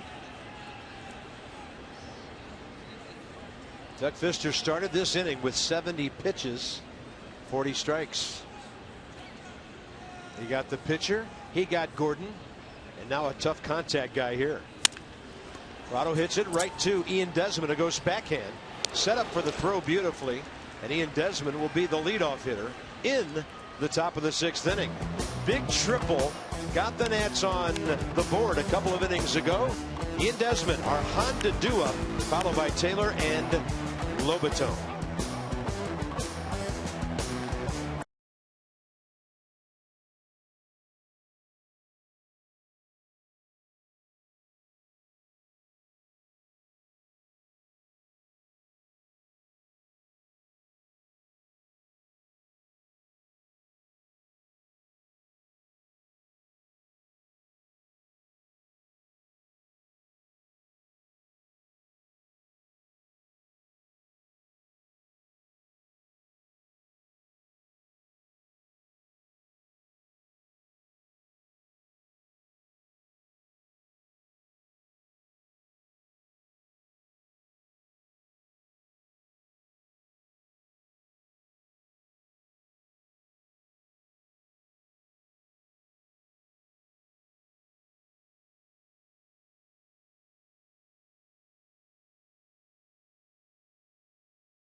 They begin the second half push to secure a playoff spot. Visit the Fitz August 1st and 2nd for Goonies Night and Mike Cameron's induction in the Hall of Fame. For all your tickets and promotional information, visit PotocicNationals.com. On to the top of the 6th inning, Ian Desmond. It's a great story out today about Bryce Harper talking of his relationship with Desmond, calling him like a big brother on the ball club, keeps him on an even keel every day, a real leader in the clubhouse. And you know, when Ian was hitting just at 200 about a week and a half ago, you couldn't tell the difference between him then and now that he's on a hot streak, hitting safely now 8 of his last 9 games. He got jammed on that one enough to fly it to center. But Ian Desmond still means a whole lot to a bunch of guys in this clubhouse. 1 pitch, 1 out. Box score for the Nats. Big innings the last 2. The Harper single, the Desmond triple, Taylor the sac fly, and then Bryce, after Escobar and Worth both singled up the middle with 2 outs, lost one off the facing of the upper deck to give the Nats a 5-2 lead. Taylor 0 for 1 with that sac fly, his 40th RBI, and robbed by Martin PRADO. Bullet. And PRADO in for the bunt.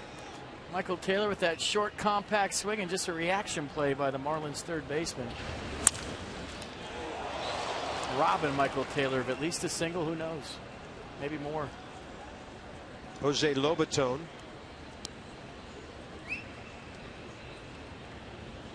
And Doug Fister coming out on deck. He's thrown 84 pitches in 5 innings.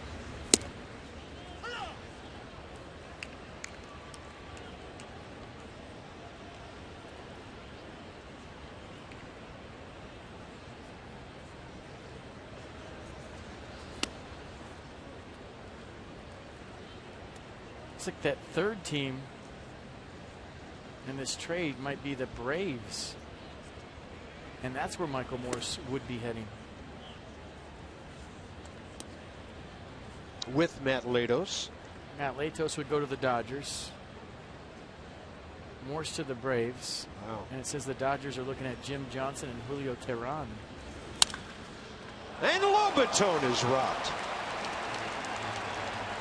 Thieves at the corners here in the top of the 6th inning. PRADO on Taylor, Boer on Lobaton.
The Nationals, as a pitching staff overall, rank middle of the pack in ERA, but as we mentioned earlier, they've excelled this year in strikeout to walk ratio. They did that the same last year as well. They actually set a major league record last year for the best strikeout to walk ratio of any staff since 1900. This year they've been even better, 3.7 strikeouts for every walk. I asked Matt Williams what that tells him about his pitching staff. He said they're aggressive. They understand that it's important that we're pitching to contact, even though there are some strikeout guys. But he said more than that, it's just a mentality that these guys take out to the mound. We're not going to give you a free pass. You have to earn what you're going to get. Doug Fister, one of those guys who doesn't like giving up walks at all. More starts than walks last year. Doing a good job of it this year, too. Kristen Yelich trying to lay down a bunt on Fister. Bottom of the 6th inning. Yeah, Dan, thanks. And earlier tonight, we showed that graphic.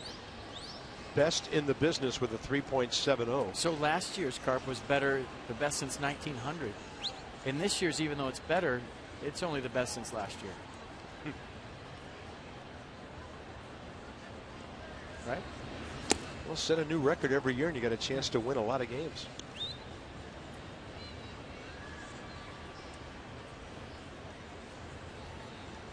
Yelich, Bohr, and Real Muto. 3-4-5 for the Marlins here. And Doug Fister does a little painting to the outside edge. 1 ball and 2 strikes. Lefty Matt Thornton getting ready in the Nats bullpen. And should the scores stay a 3-run spread, things could get interesting about 3 or 4 innings from right now. So there's the Marlins box. Their only RBI. Opposite field double by Ichiro Suzuki tonight, is 29th, rather 2900th career hit. Then he added a base hit his next time up.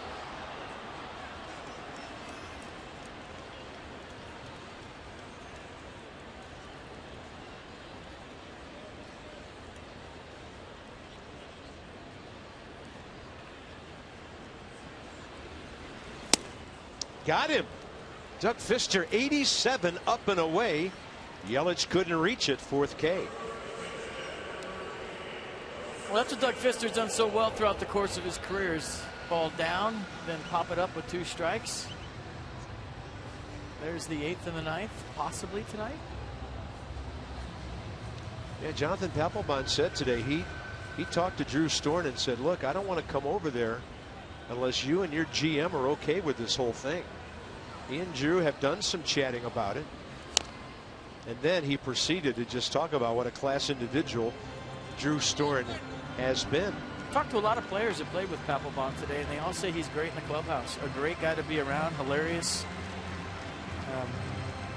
good person. We talked to the Philadelphia coaches, they say the same thing, so he'll fit right in with this bunch. And he just wants to win, and that's all that really matters. He's frustrated in Philadelphia because he didn't really have a chance to win. He's got the playoff resume, he's got the World Series resume, he's been in big games. And the bottom line is, I don't think it's Drew Storn or Jonathan Papelbon. That's what everybody's talking about. It's the rest of the bullpen that has had some problems throughout the course of the year, and now you have to make the bullpen stronger. How do you do that? You go out and get somebody with Papelbon's ERA, his numbers, and his resume. So after Bohr was hit by a breaking ball there, here's JT Real Muto. Fly ball to left and a called 3rd strike. He's 0 for 2. Now some guys that were used in ahead situations can be used to keep it a 1-run deficit. Now some guys that were used in the 8th inning could be bounced back to the 7th inning, and you're playing 6-inning games. So you look at the 2 new teammates getting to know each other. I mean, that's a great sight right there. It's a great shot. A ball hit well over to left center. Jason Worth closing on it, and he has it for the 2nd out. Yeah, Jason kind of relearning left field, as you noted last night. And those guys learning each other. And like I said last night during the broadcast, Drew Storn's a closer. His numbers as a closer are so impressive this year more than any other year. And whether he closes with the Nationals in the future or not, he's going to be a major league closer, because there's a lot of ball clubs that need a guy like Drew Storn. If not here, it'll be somewhere else.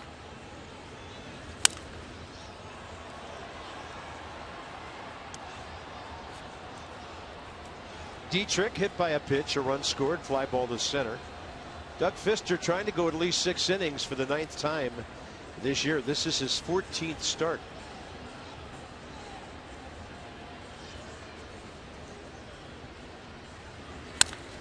Into center.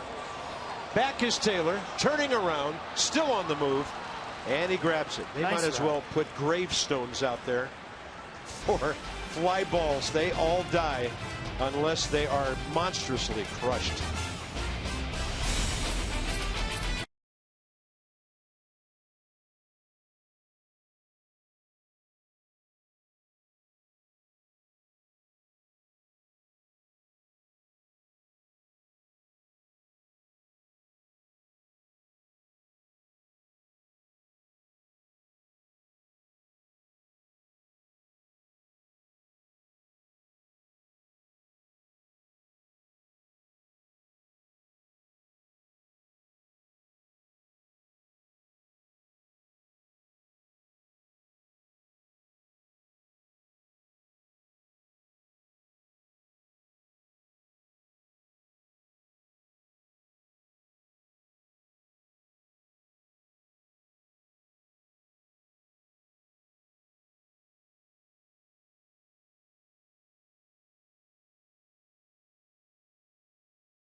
presented by authority of the Washington Nationals and may not be reproduced or retransmitted in any form.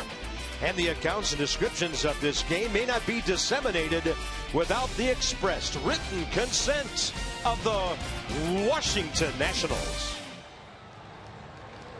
5-2 Nats as we head to the top of the 7th. The difference, the Jason Worth single to keep the line moving. The Bryce Harper 3-run home run. Don't miss this, folks. Come on, this is the best giveaway ever. Wednesday, August 5th, 7 o'clock start. First 20,000 fans will receive a Jason Worth Chia pet. Check out hashtag Worth Chia and follow the Nationals on Facebook, Twitter, Instagram, Snapchat, any other social media. That's one you got to have, don't you? Visit Nationals.com to purchase your tickets today. The Jason Worth Chia pet. You can watch it grow during the game. Right-handed reliever Sam Dyson for the Miami Marlins. And for Dyson, his 44th ball game, along with A.J. Ramos, busiest guy in their bullpen.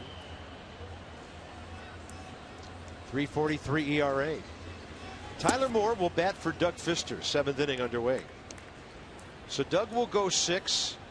Give up 2 runs on 4 hits. By the way, he didn't give up a hit after the 4th inning.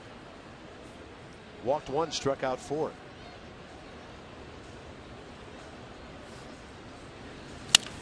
Got jammed. On the backhand side, PRADO down there at third base to throw Tyler out.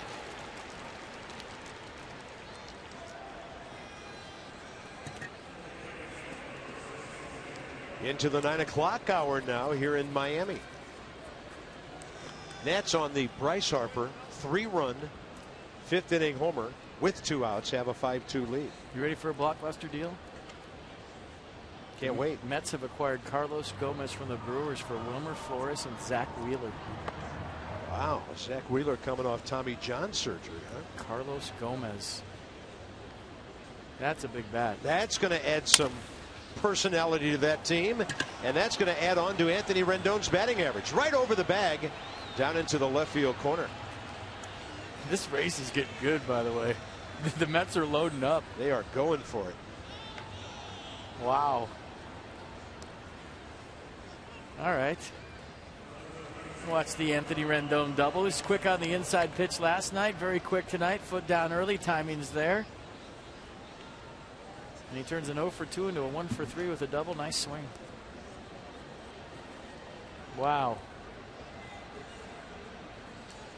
It's going to be a fun last 2 months. So who plays center field? You got Gomez and Lagares. How about that combo? I put Gomez out there. Lagares looks like he's lost a step to me.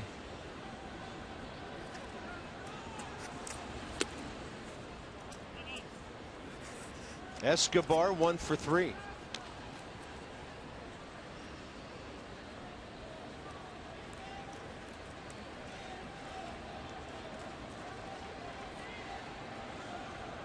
Kind of funny, the Mets set up their pitching rotation for the Nats series last week. This week they're setting up their whole team for the Nats visiting Friday. Low and away, 2-0.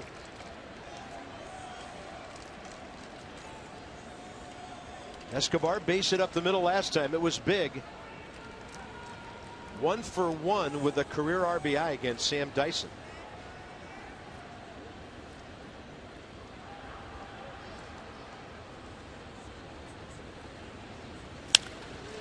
Into center with a high fly ball. Tagging is Rendon. They'll go to third base easily here on the 2nd out with Jason Worth coming up. Productive out. Nice at bat. Advanced him with 2 outs. Just missed it, actually. On the road traveling and want to watch your Washington Nationals? Subscribe to MLB.TV Premium Live or on demand for over 400 devices. Real-time highlights, live look-ins, pitch tracking, and more. Blackout and other restrictions apply. Visit MLB.TV for details.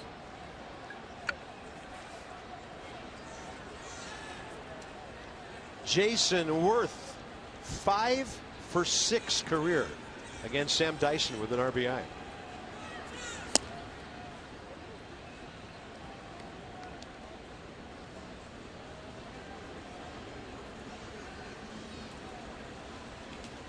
Nats trying to get it to slam range, a 4-run lead if they can chase home Rendon here. Ball 2.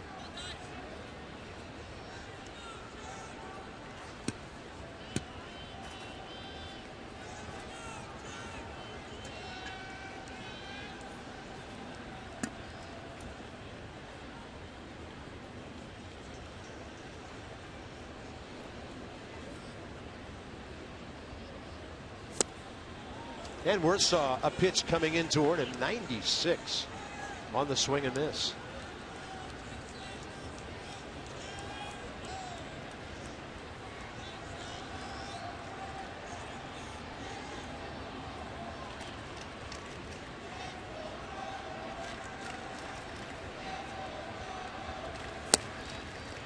Counts even.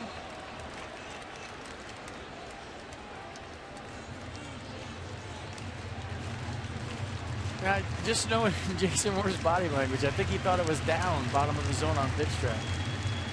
Nissan tracking a called second strike. I don't know if Nissan realizes that Jason Worth is 6'5", though. That pitch was down. And then Worth trying to extend further down, can't get it. Nats will strand their fourth runner of the night, and it's time for the Hyundai seventh inning stretch. Michael A. Taylor grew up in Fort Lauderdale. He and Matt Dindecker went to the same high school, and the Taylor family is liking what they're seeing in Miami tonight. So do we. At the stretch, 5-2 Nats.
Right now, Nats with a nice 3-run lead. Bottom of the seventh coming up. Suzuki, Echeverria, pitcher spot, and Casey Janssen on. Seventh inning roll here as he makes his 24th appearance. Fastball, slider, curveball change. Fastball averaging 88. Command has been impeccable lately. It seems like whoever's catching their glove doesn't move. 24th appearance for the human cup of coffee, Casey Janssen. He and Ichiro know each other well. 11 career matchups. Ichiro has 2 hits against him. And Casey Janssen getting better and better every time out. Pours one in. I guess we could call him a cafecito since we're in Miami.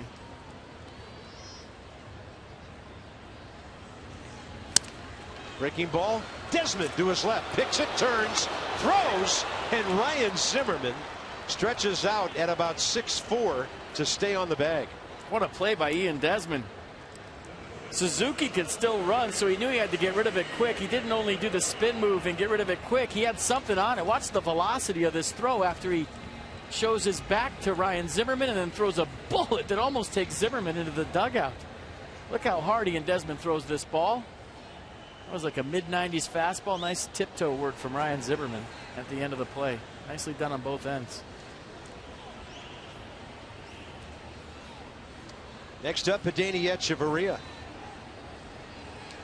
facing Janssen for the first time. Casey was still hurt coming out of spring training when the Nats and the Marlins got together early this season.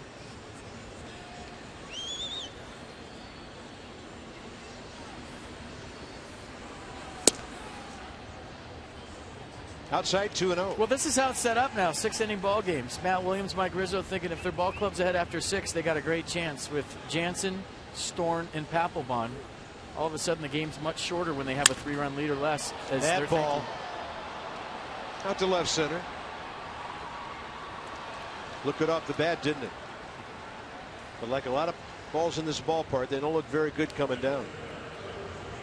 And you saw Cole Gillespie. He's in the ball game already as the center fielder on the double switch, batting in the number 9 spot. 2 outs. And he'll face Casey Jansen for the first time. Look at the look of determination on Jansen's face.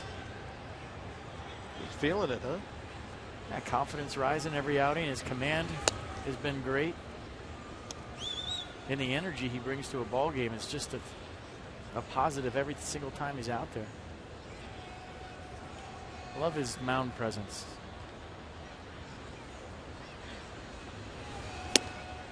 Fastball rides up. 2-0.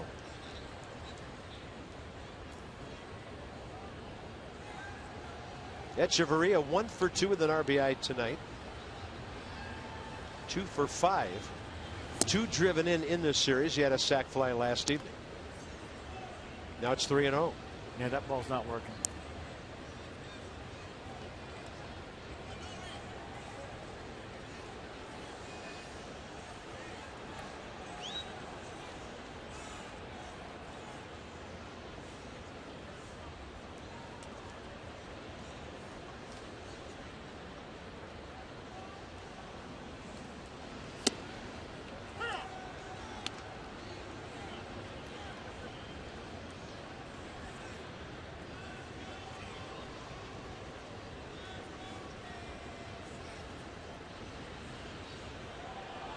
And not feeling balanced coming off the rubber. And nobody on base, no big deal.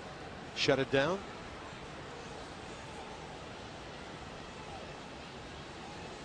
That windup a lot like a Charles Barkley golf swing. Just stopped right in the middle.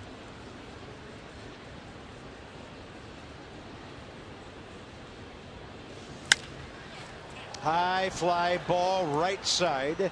Bryce Harper coming in. And a good battle back from the 3-0 count. Bryce leads off top of the 8th. He's got the big blast of this game.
Time brought to you by Miller Lite. What should we make? Oh yeah, let's go back to the 5th inning. Bryce Harper with home run number 28 and RBIs number 65, 66, and 67. Miami Bryce with a 3-run shot to put his ball club up 5-2. That's your Miller moment. On to the 8th inning. Nats by 3. They've about hit the fish 7-4. Text Masson's word of the day. Sunday. We'll explain in a moment. To 29292 for your chance to win a meet and greet with Matt Williams. It's brought to you by Outback Steakhouse, where the No Worries Wednesdays menu is now available on Sunday. Huh?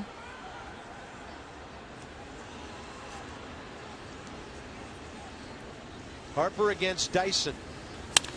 And a high fly ball to right. See you later. Halfway up the upper deck. Ichiro Suzuki never moved a muscle.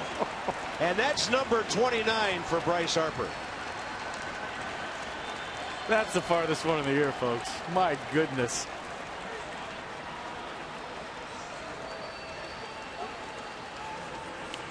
Miami Bryce twice. Wow.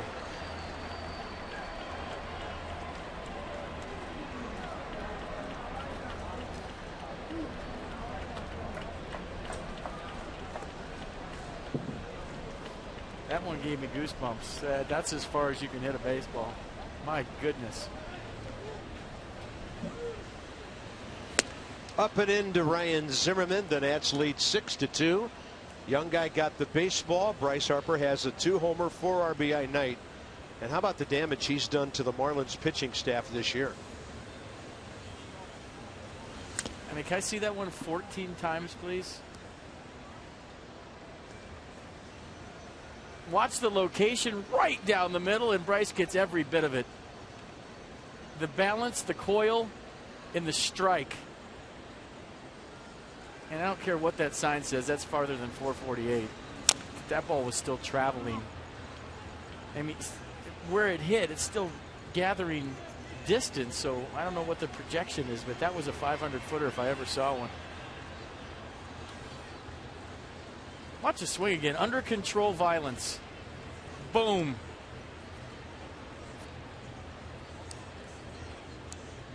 Keep pitching to him. I don't know why people keep pitching to him. Hit speed 105. Wow. 3 for 4 Bryce tonight, by the way. 3 more runs scored. So he's now scored 68 runs. He's driven in 68 runs. And he has 29 homers on the year. Remember the first time we came here after the ballpark opened? He went upper deck here several years ago. 2-2 pitch from Dyson to Zimmerman. I'm telling you, whatever the distance is of that homer, at 100 feet. Can you believe we caught a baseball where we're sitting? I can't believe our folks bought us these seats, but hey, we got a baseball and a Bryce Harper homer.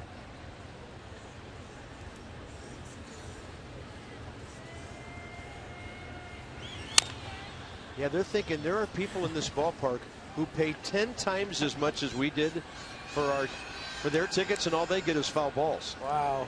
I mean, I'm still wow. It's amazing. Harper now 1 away from 30. He's tied Albert Pujols for second in the big leagues. Mike Trout has 31. 3-2 to Zimmerman again. Ryan swings through that one. 1 out, 8th inning. Let's look at it again. Why not? Balance on the backside, the throw of the bat, under control. And this is our view of it. That's why I got so excited. All the way up by that entryway. Yeah. Which is more than half the way up to the top of the upper deck. Somewhere in the Marlins clubhouse, Giancarlo Stanton's even saying wow. And I'll say it again, wow. I mean, that's the only ad. I mean, wow.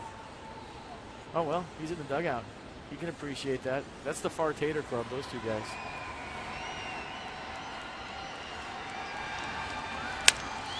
Yeah, until tonight, Stanton was still a co-leader in home runs with Frazier and Harper. Bryce is taking care of that. Echeverria takes care of Desmond, 2 outs, and Michael A. Taylor next. By the way, this game is now out of save range, but it looks like Drew Storen will have the 8th, and the Marlins will have the top of the order up.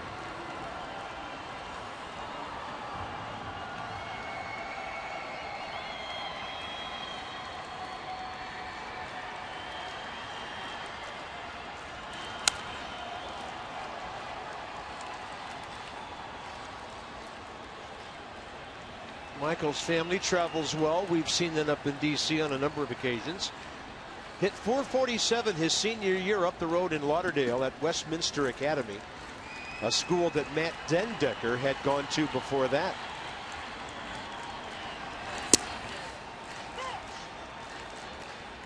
No balls, 2 strikes. Michael 0 for 2 with a sac fly tonight. He's 1 for 5 in the series. He's been on base a couple of times.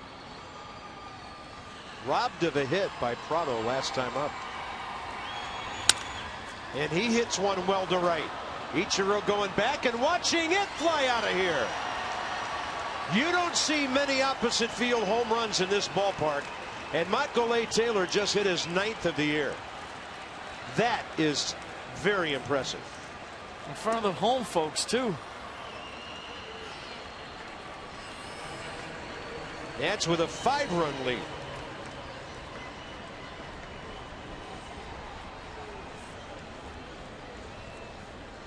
Just that short, compact swing. Cement mixer slider, belt high, going the other way. Look how quick the bat is.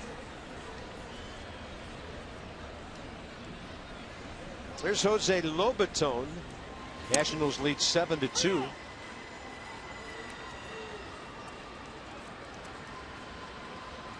Michael A. Taylor, 2 RBIs tonight, 41 on the year with 9 home runs. His swing is so under control and compact and short now. He's taking care of the slider away. He can get to the fastball in. The development of his swing in the strike zone has been incredible this season. PNC Park and now Marlins Park, 3 homers in 4 games.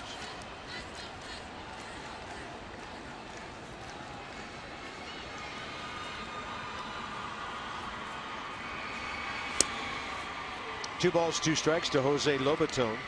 1 for 3 tonight, robbed of a hit last time. Jose's done a good job of guiding Doug Fister and Casey Jansen through 7 innings tonight.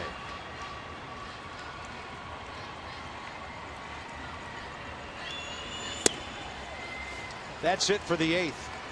But what an explosion it was. Bryce Harper leads off the inning.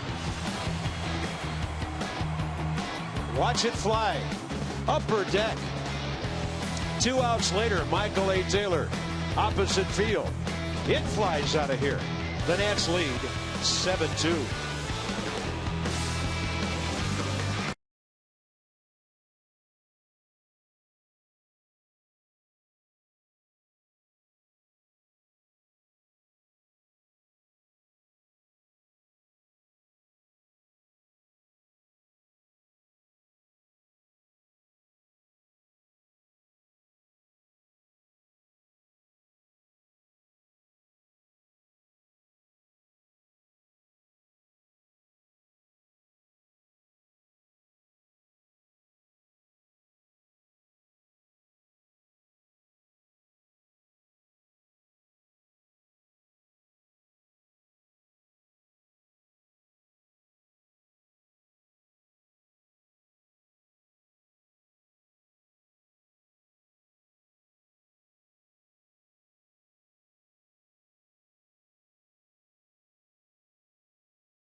Down the zone on top of every pitch. His slider probably his best pitch tonight. You look at one right there, the sinker down and in. So 3 strikeouts for Doug Fister.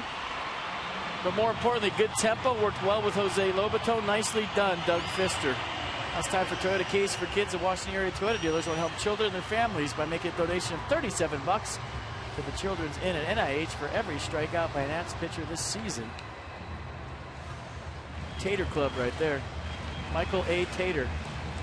And this call to the bullpen packaged by the UPS Store. Your one-stop shop for all your small business needs.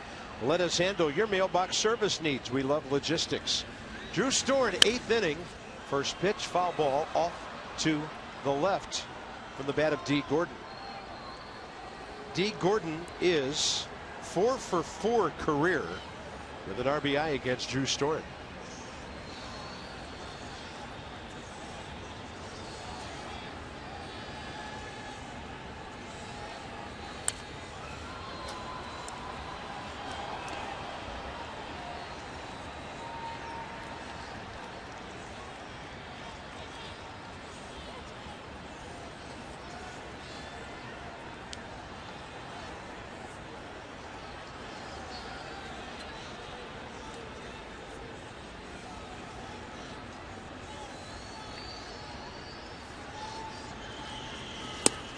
That's a beautiful slider. Right to the outside edge after starting off the plate. 1 out, 8th inning. Backdoor slide piece. So he starts it off the plate away, brings it back. Great frame by Lobaton. Catch it on the outside corner. Good pitch by Drew Storen. Nicely done. Next up, Martin Prado, who's 0 for 7 career against Drew.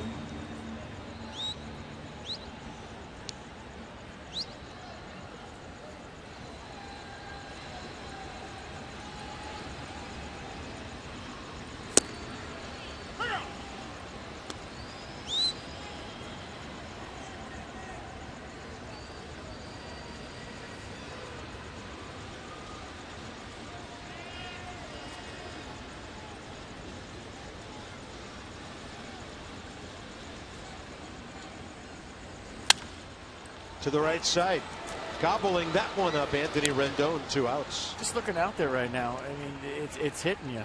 This is a really good team, and we haven't seen them at full strength. Last night, the first time they've had 7 regulars in the lineup since May 15th. They haven't had their 8 regulars all season long.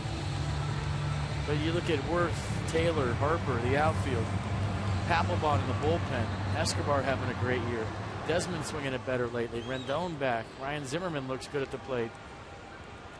Now your bullpen is set up for a 6-inning game where you have 7, 8, and 9 taken care of on a nightly basis.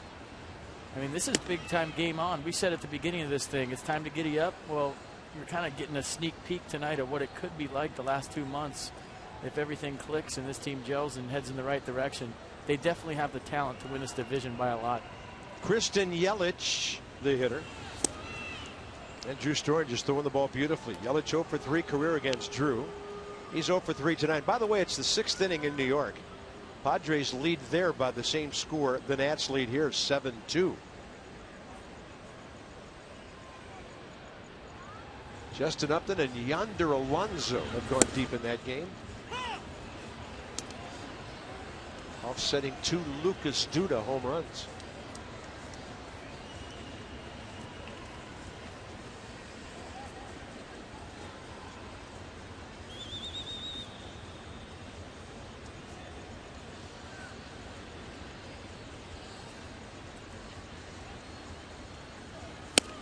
Slider up, and what an 8th inning for Drew Storen.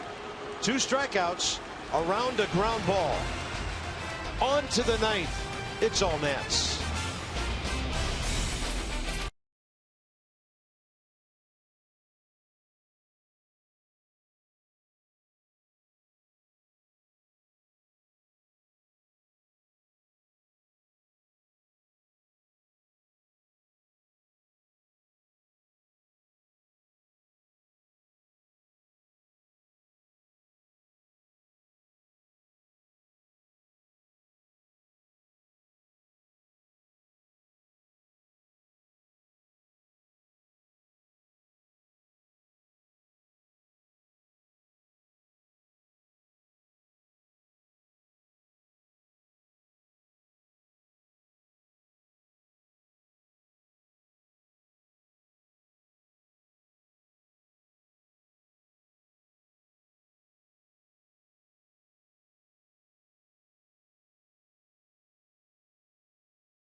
Airlines for America, where airplanes land. Opportunity takes off.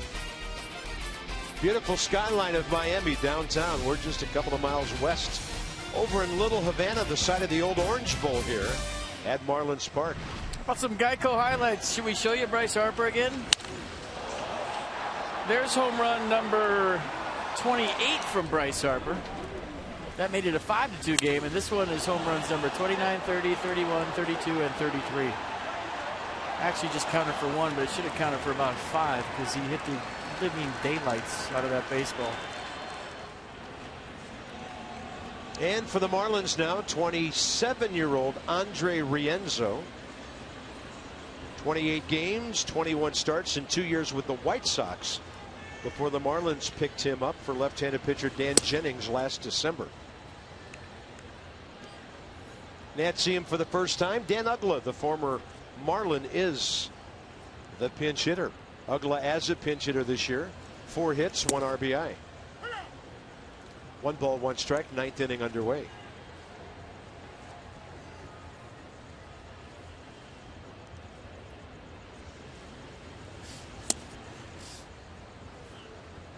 For the 9th inning, non-save situation, Tanner Roark.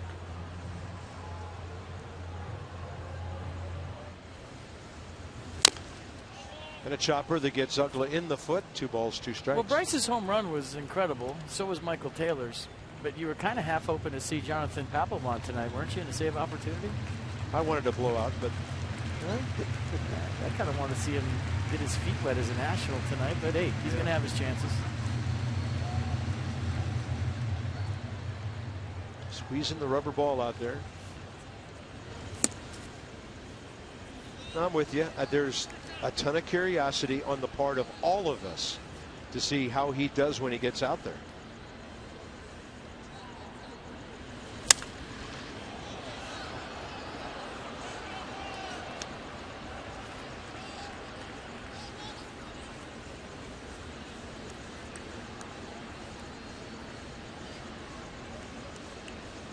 Well, the thing you never heard because you never asked is that he's a good teammate.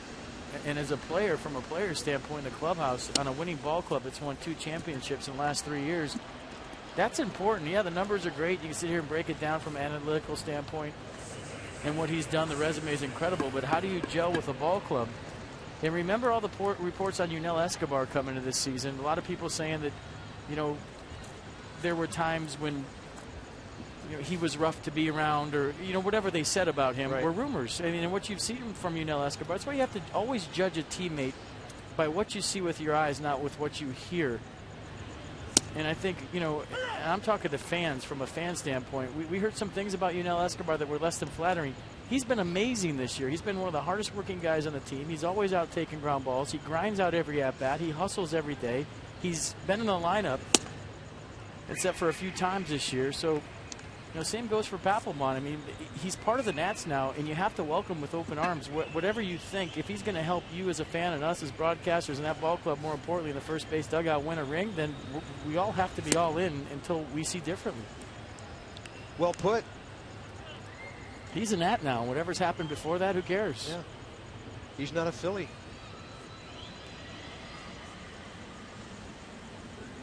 And I think that this club could use a little of his energy, to be honest with you. I like what he brings to the table and what he offers in a clubhouse and on the mound, 60 feet 6 inches away from the hitter. Anthony Rendon called out on a front door breaking ball that came back to get the inside edge. All right, we promised you early in the game. It's T-Mobile strongest fan photo, hashtag Nats Couch Cam. You know the drill. There they are, daddy and son. That would have been interesting if his jersey said Sanford. Let it marinate. All right. I can hear the song. There's Escobar, 1 for 4. We just lost the younger demographic, but that's okay. They should be in bed here soon anyways.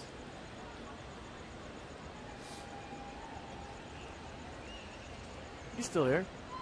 Sweet lid. Nice ball cap. Yeah. It's an all-star lid. 1 ball, 1 strike. Escobar and Worth the next 2. Nice picker, too.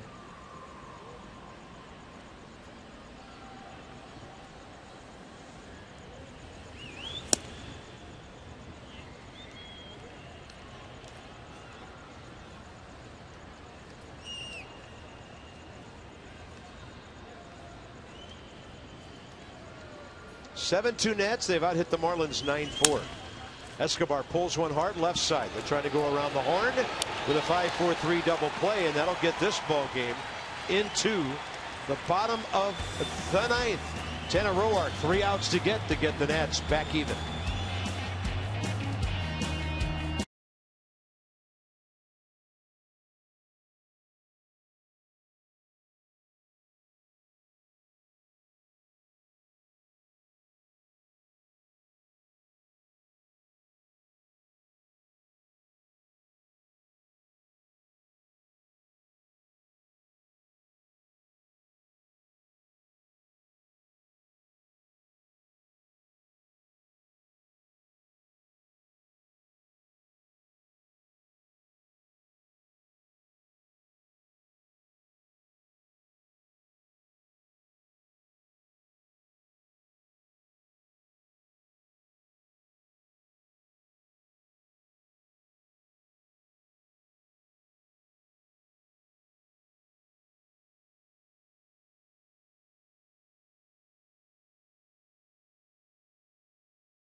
Starting to take shape. Bunch of professional hitters, hopefully not long before they are raking. So Bryce Harper jumps up in some ranks. He's all alone in first in the National League with homers, 2 more than Frazier and Stanton, 68 RBIs. Gets him up to third behind Nolan Arenado, 76, and Paul Goldschmidt, 75. So that's all brought to you by Jeep. Bottom of the ninth inning with Harper stalking in right field. Tanner Roark to the mound to close this one out. A 2-seam fastball, mid-90s, 4-seam fastball, cut the fastball, slider, curveball change. Opponent's hitting 290 against Tanner this year.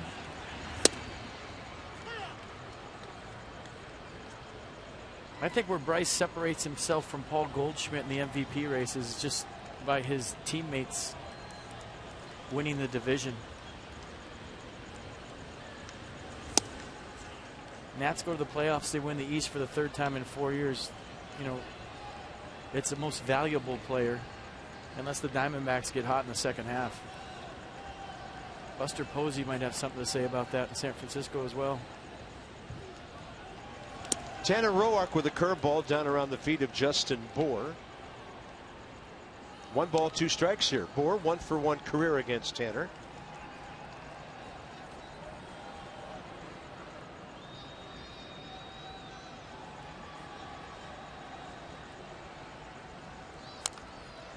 Nice job on the breaking ball to keep it down.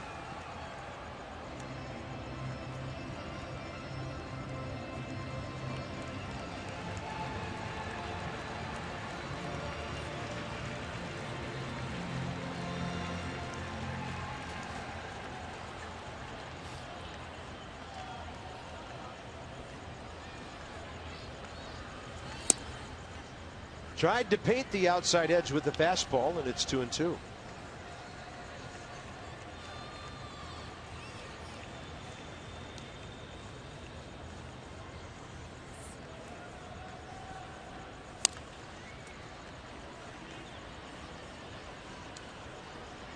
He's still here.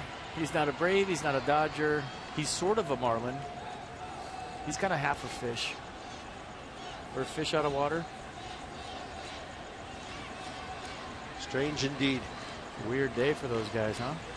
2-2. He was telling me how cool it was when he went to San Francisco and the Giants had a ceremony for him on the field to give him his World Series ring. And how we'll never forget that. And he actually met the Giants at the White House.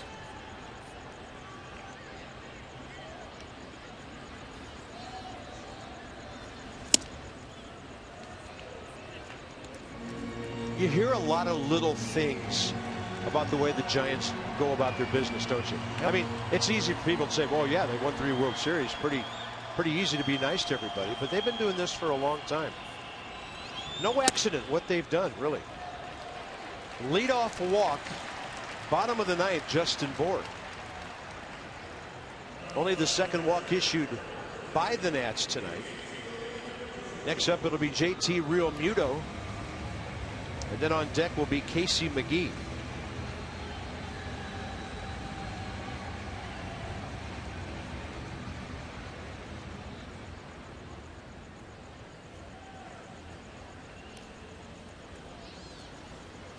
Realmuto against Tanner Roark, 1 for 2 career.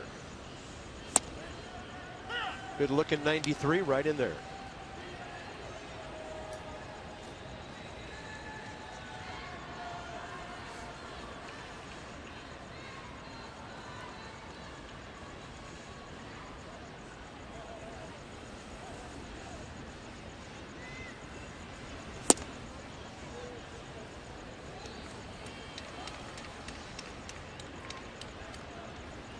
So it's Tanner's 27th appearance, 21st out of the pen.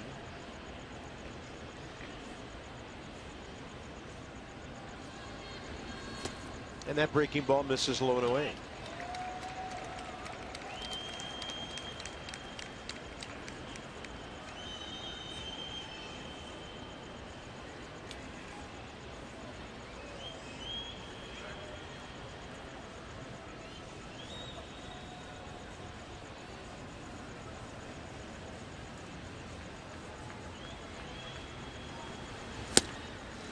Pretty good gas up and away at 94 to even the count 2-2. Just in case the Marlins would get 3 base runners, that would put the tying run in the on deck circle. They have one. Matt Williams excited to play with his new toy down there in the bullpen. It's a 5-run lead, and he's got him just tossing just in case.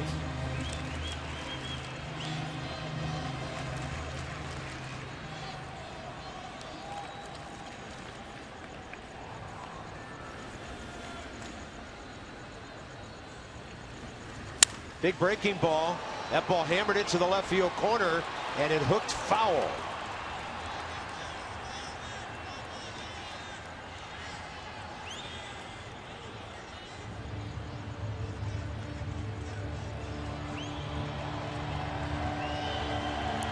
Yeah, about a foot. Tanner Roark trying to pitch for that ground ball right now below the strike zone. Something down right here, trying to induce a double play. See if he goes to that sinker in.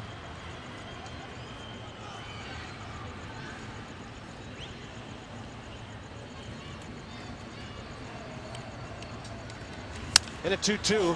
Popped him up. Center field, Michael A. Taylor. Next up will be Casey McGee with 1 out here in the 9th inning. We're going to join you early tomorrow. Nats and Marlins 12:10. First pitch, Max Scherzer. 143 innings, looking for his 11th win. Gets a decision every time he gets out there, it seems. And then the former Nat, Dan Herron. He's done okay for the Marlins. Wasn't real happy to be dealt away from his West Coast close to home. 7-6 with a 3.51 ERA. Johnny and Ray, little brunch on Masson at 11:30.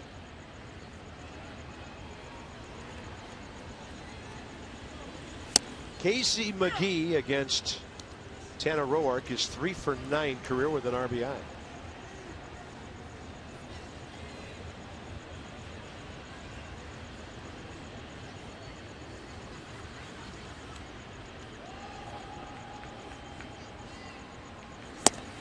Good run on that 91. 0-2 in a hurry.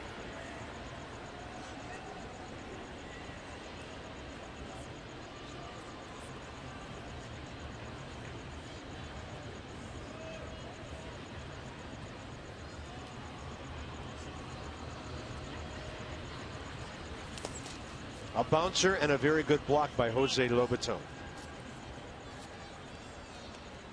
Trying to keep that double play in order. I have a feeling Jose would block a ball if it was 10-0. He doesn't care. Marlins closed out a win with a double play ball last night. Tanner Roark, same thing in mind here.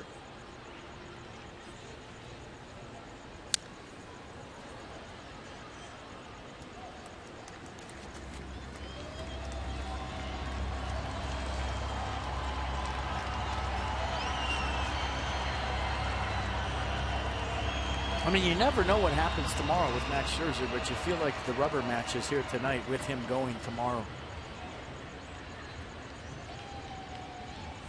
If he's on his game, which you think he would be. That ball right field corner, that's fair. Real Muto, or rather Boer, over to third base. So now this ball game is one base runner away from being a save situation.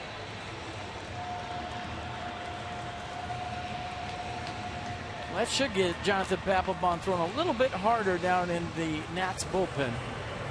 A nice at bat by Casey McGee, a guy that's known to go the other way. Lets the ball travel, hits it down the corner. Good swing. And Matt Williams deciding, does he go to his closer right now, or does he wait till it's an official save opportunity? I think Papelbon is hot, looking out there. Yeah, he's ready.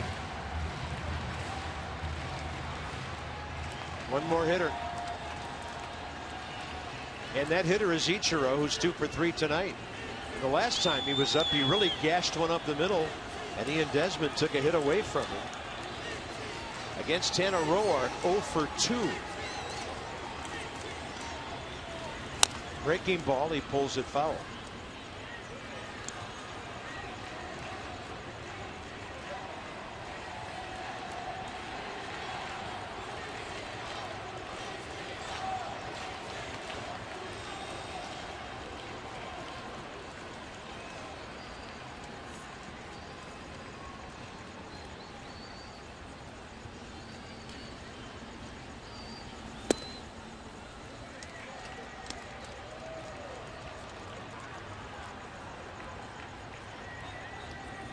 Marlins dying hard here in the ninth. Yeah, fighting. Good at bats. Tanner having trouble getting the ball down.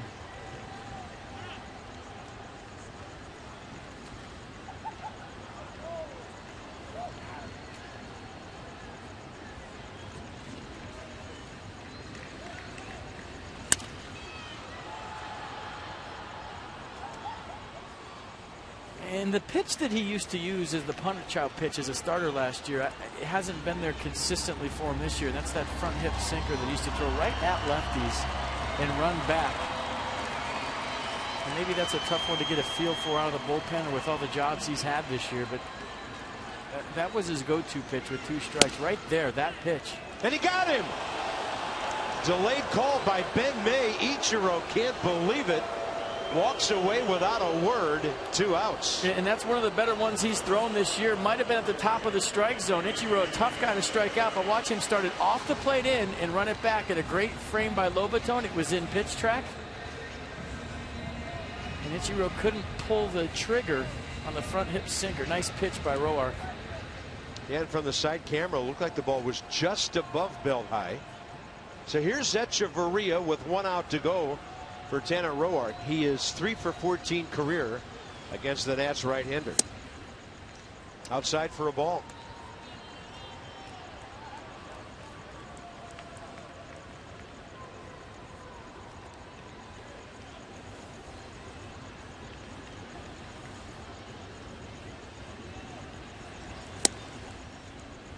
Didn't get that call. Close to the outside edge.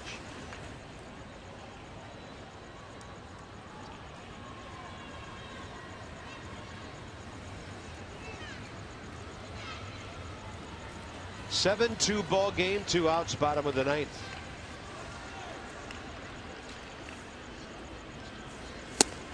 That's some pretty good gas right there, 94. Good late movement. Some sink to this little run. 94 starts away and moves all the way across the plate.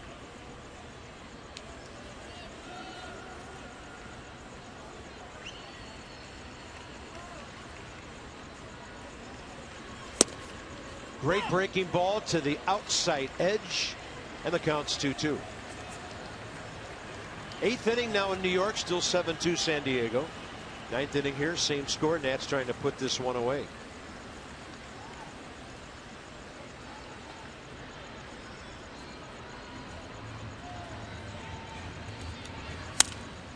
In the air, right field. Bryce Harper stalking it. Foul ground, and not enough room.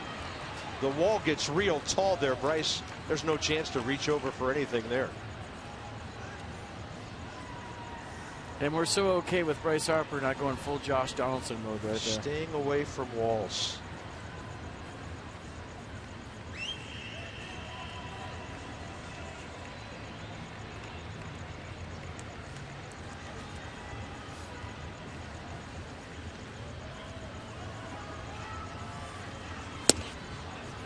Pretty good pitch. Wow.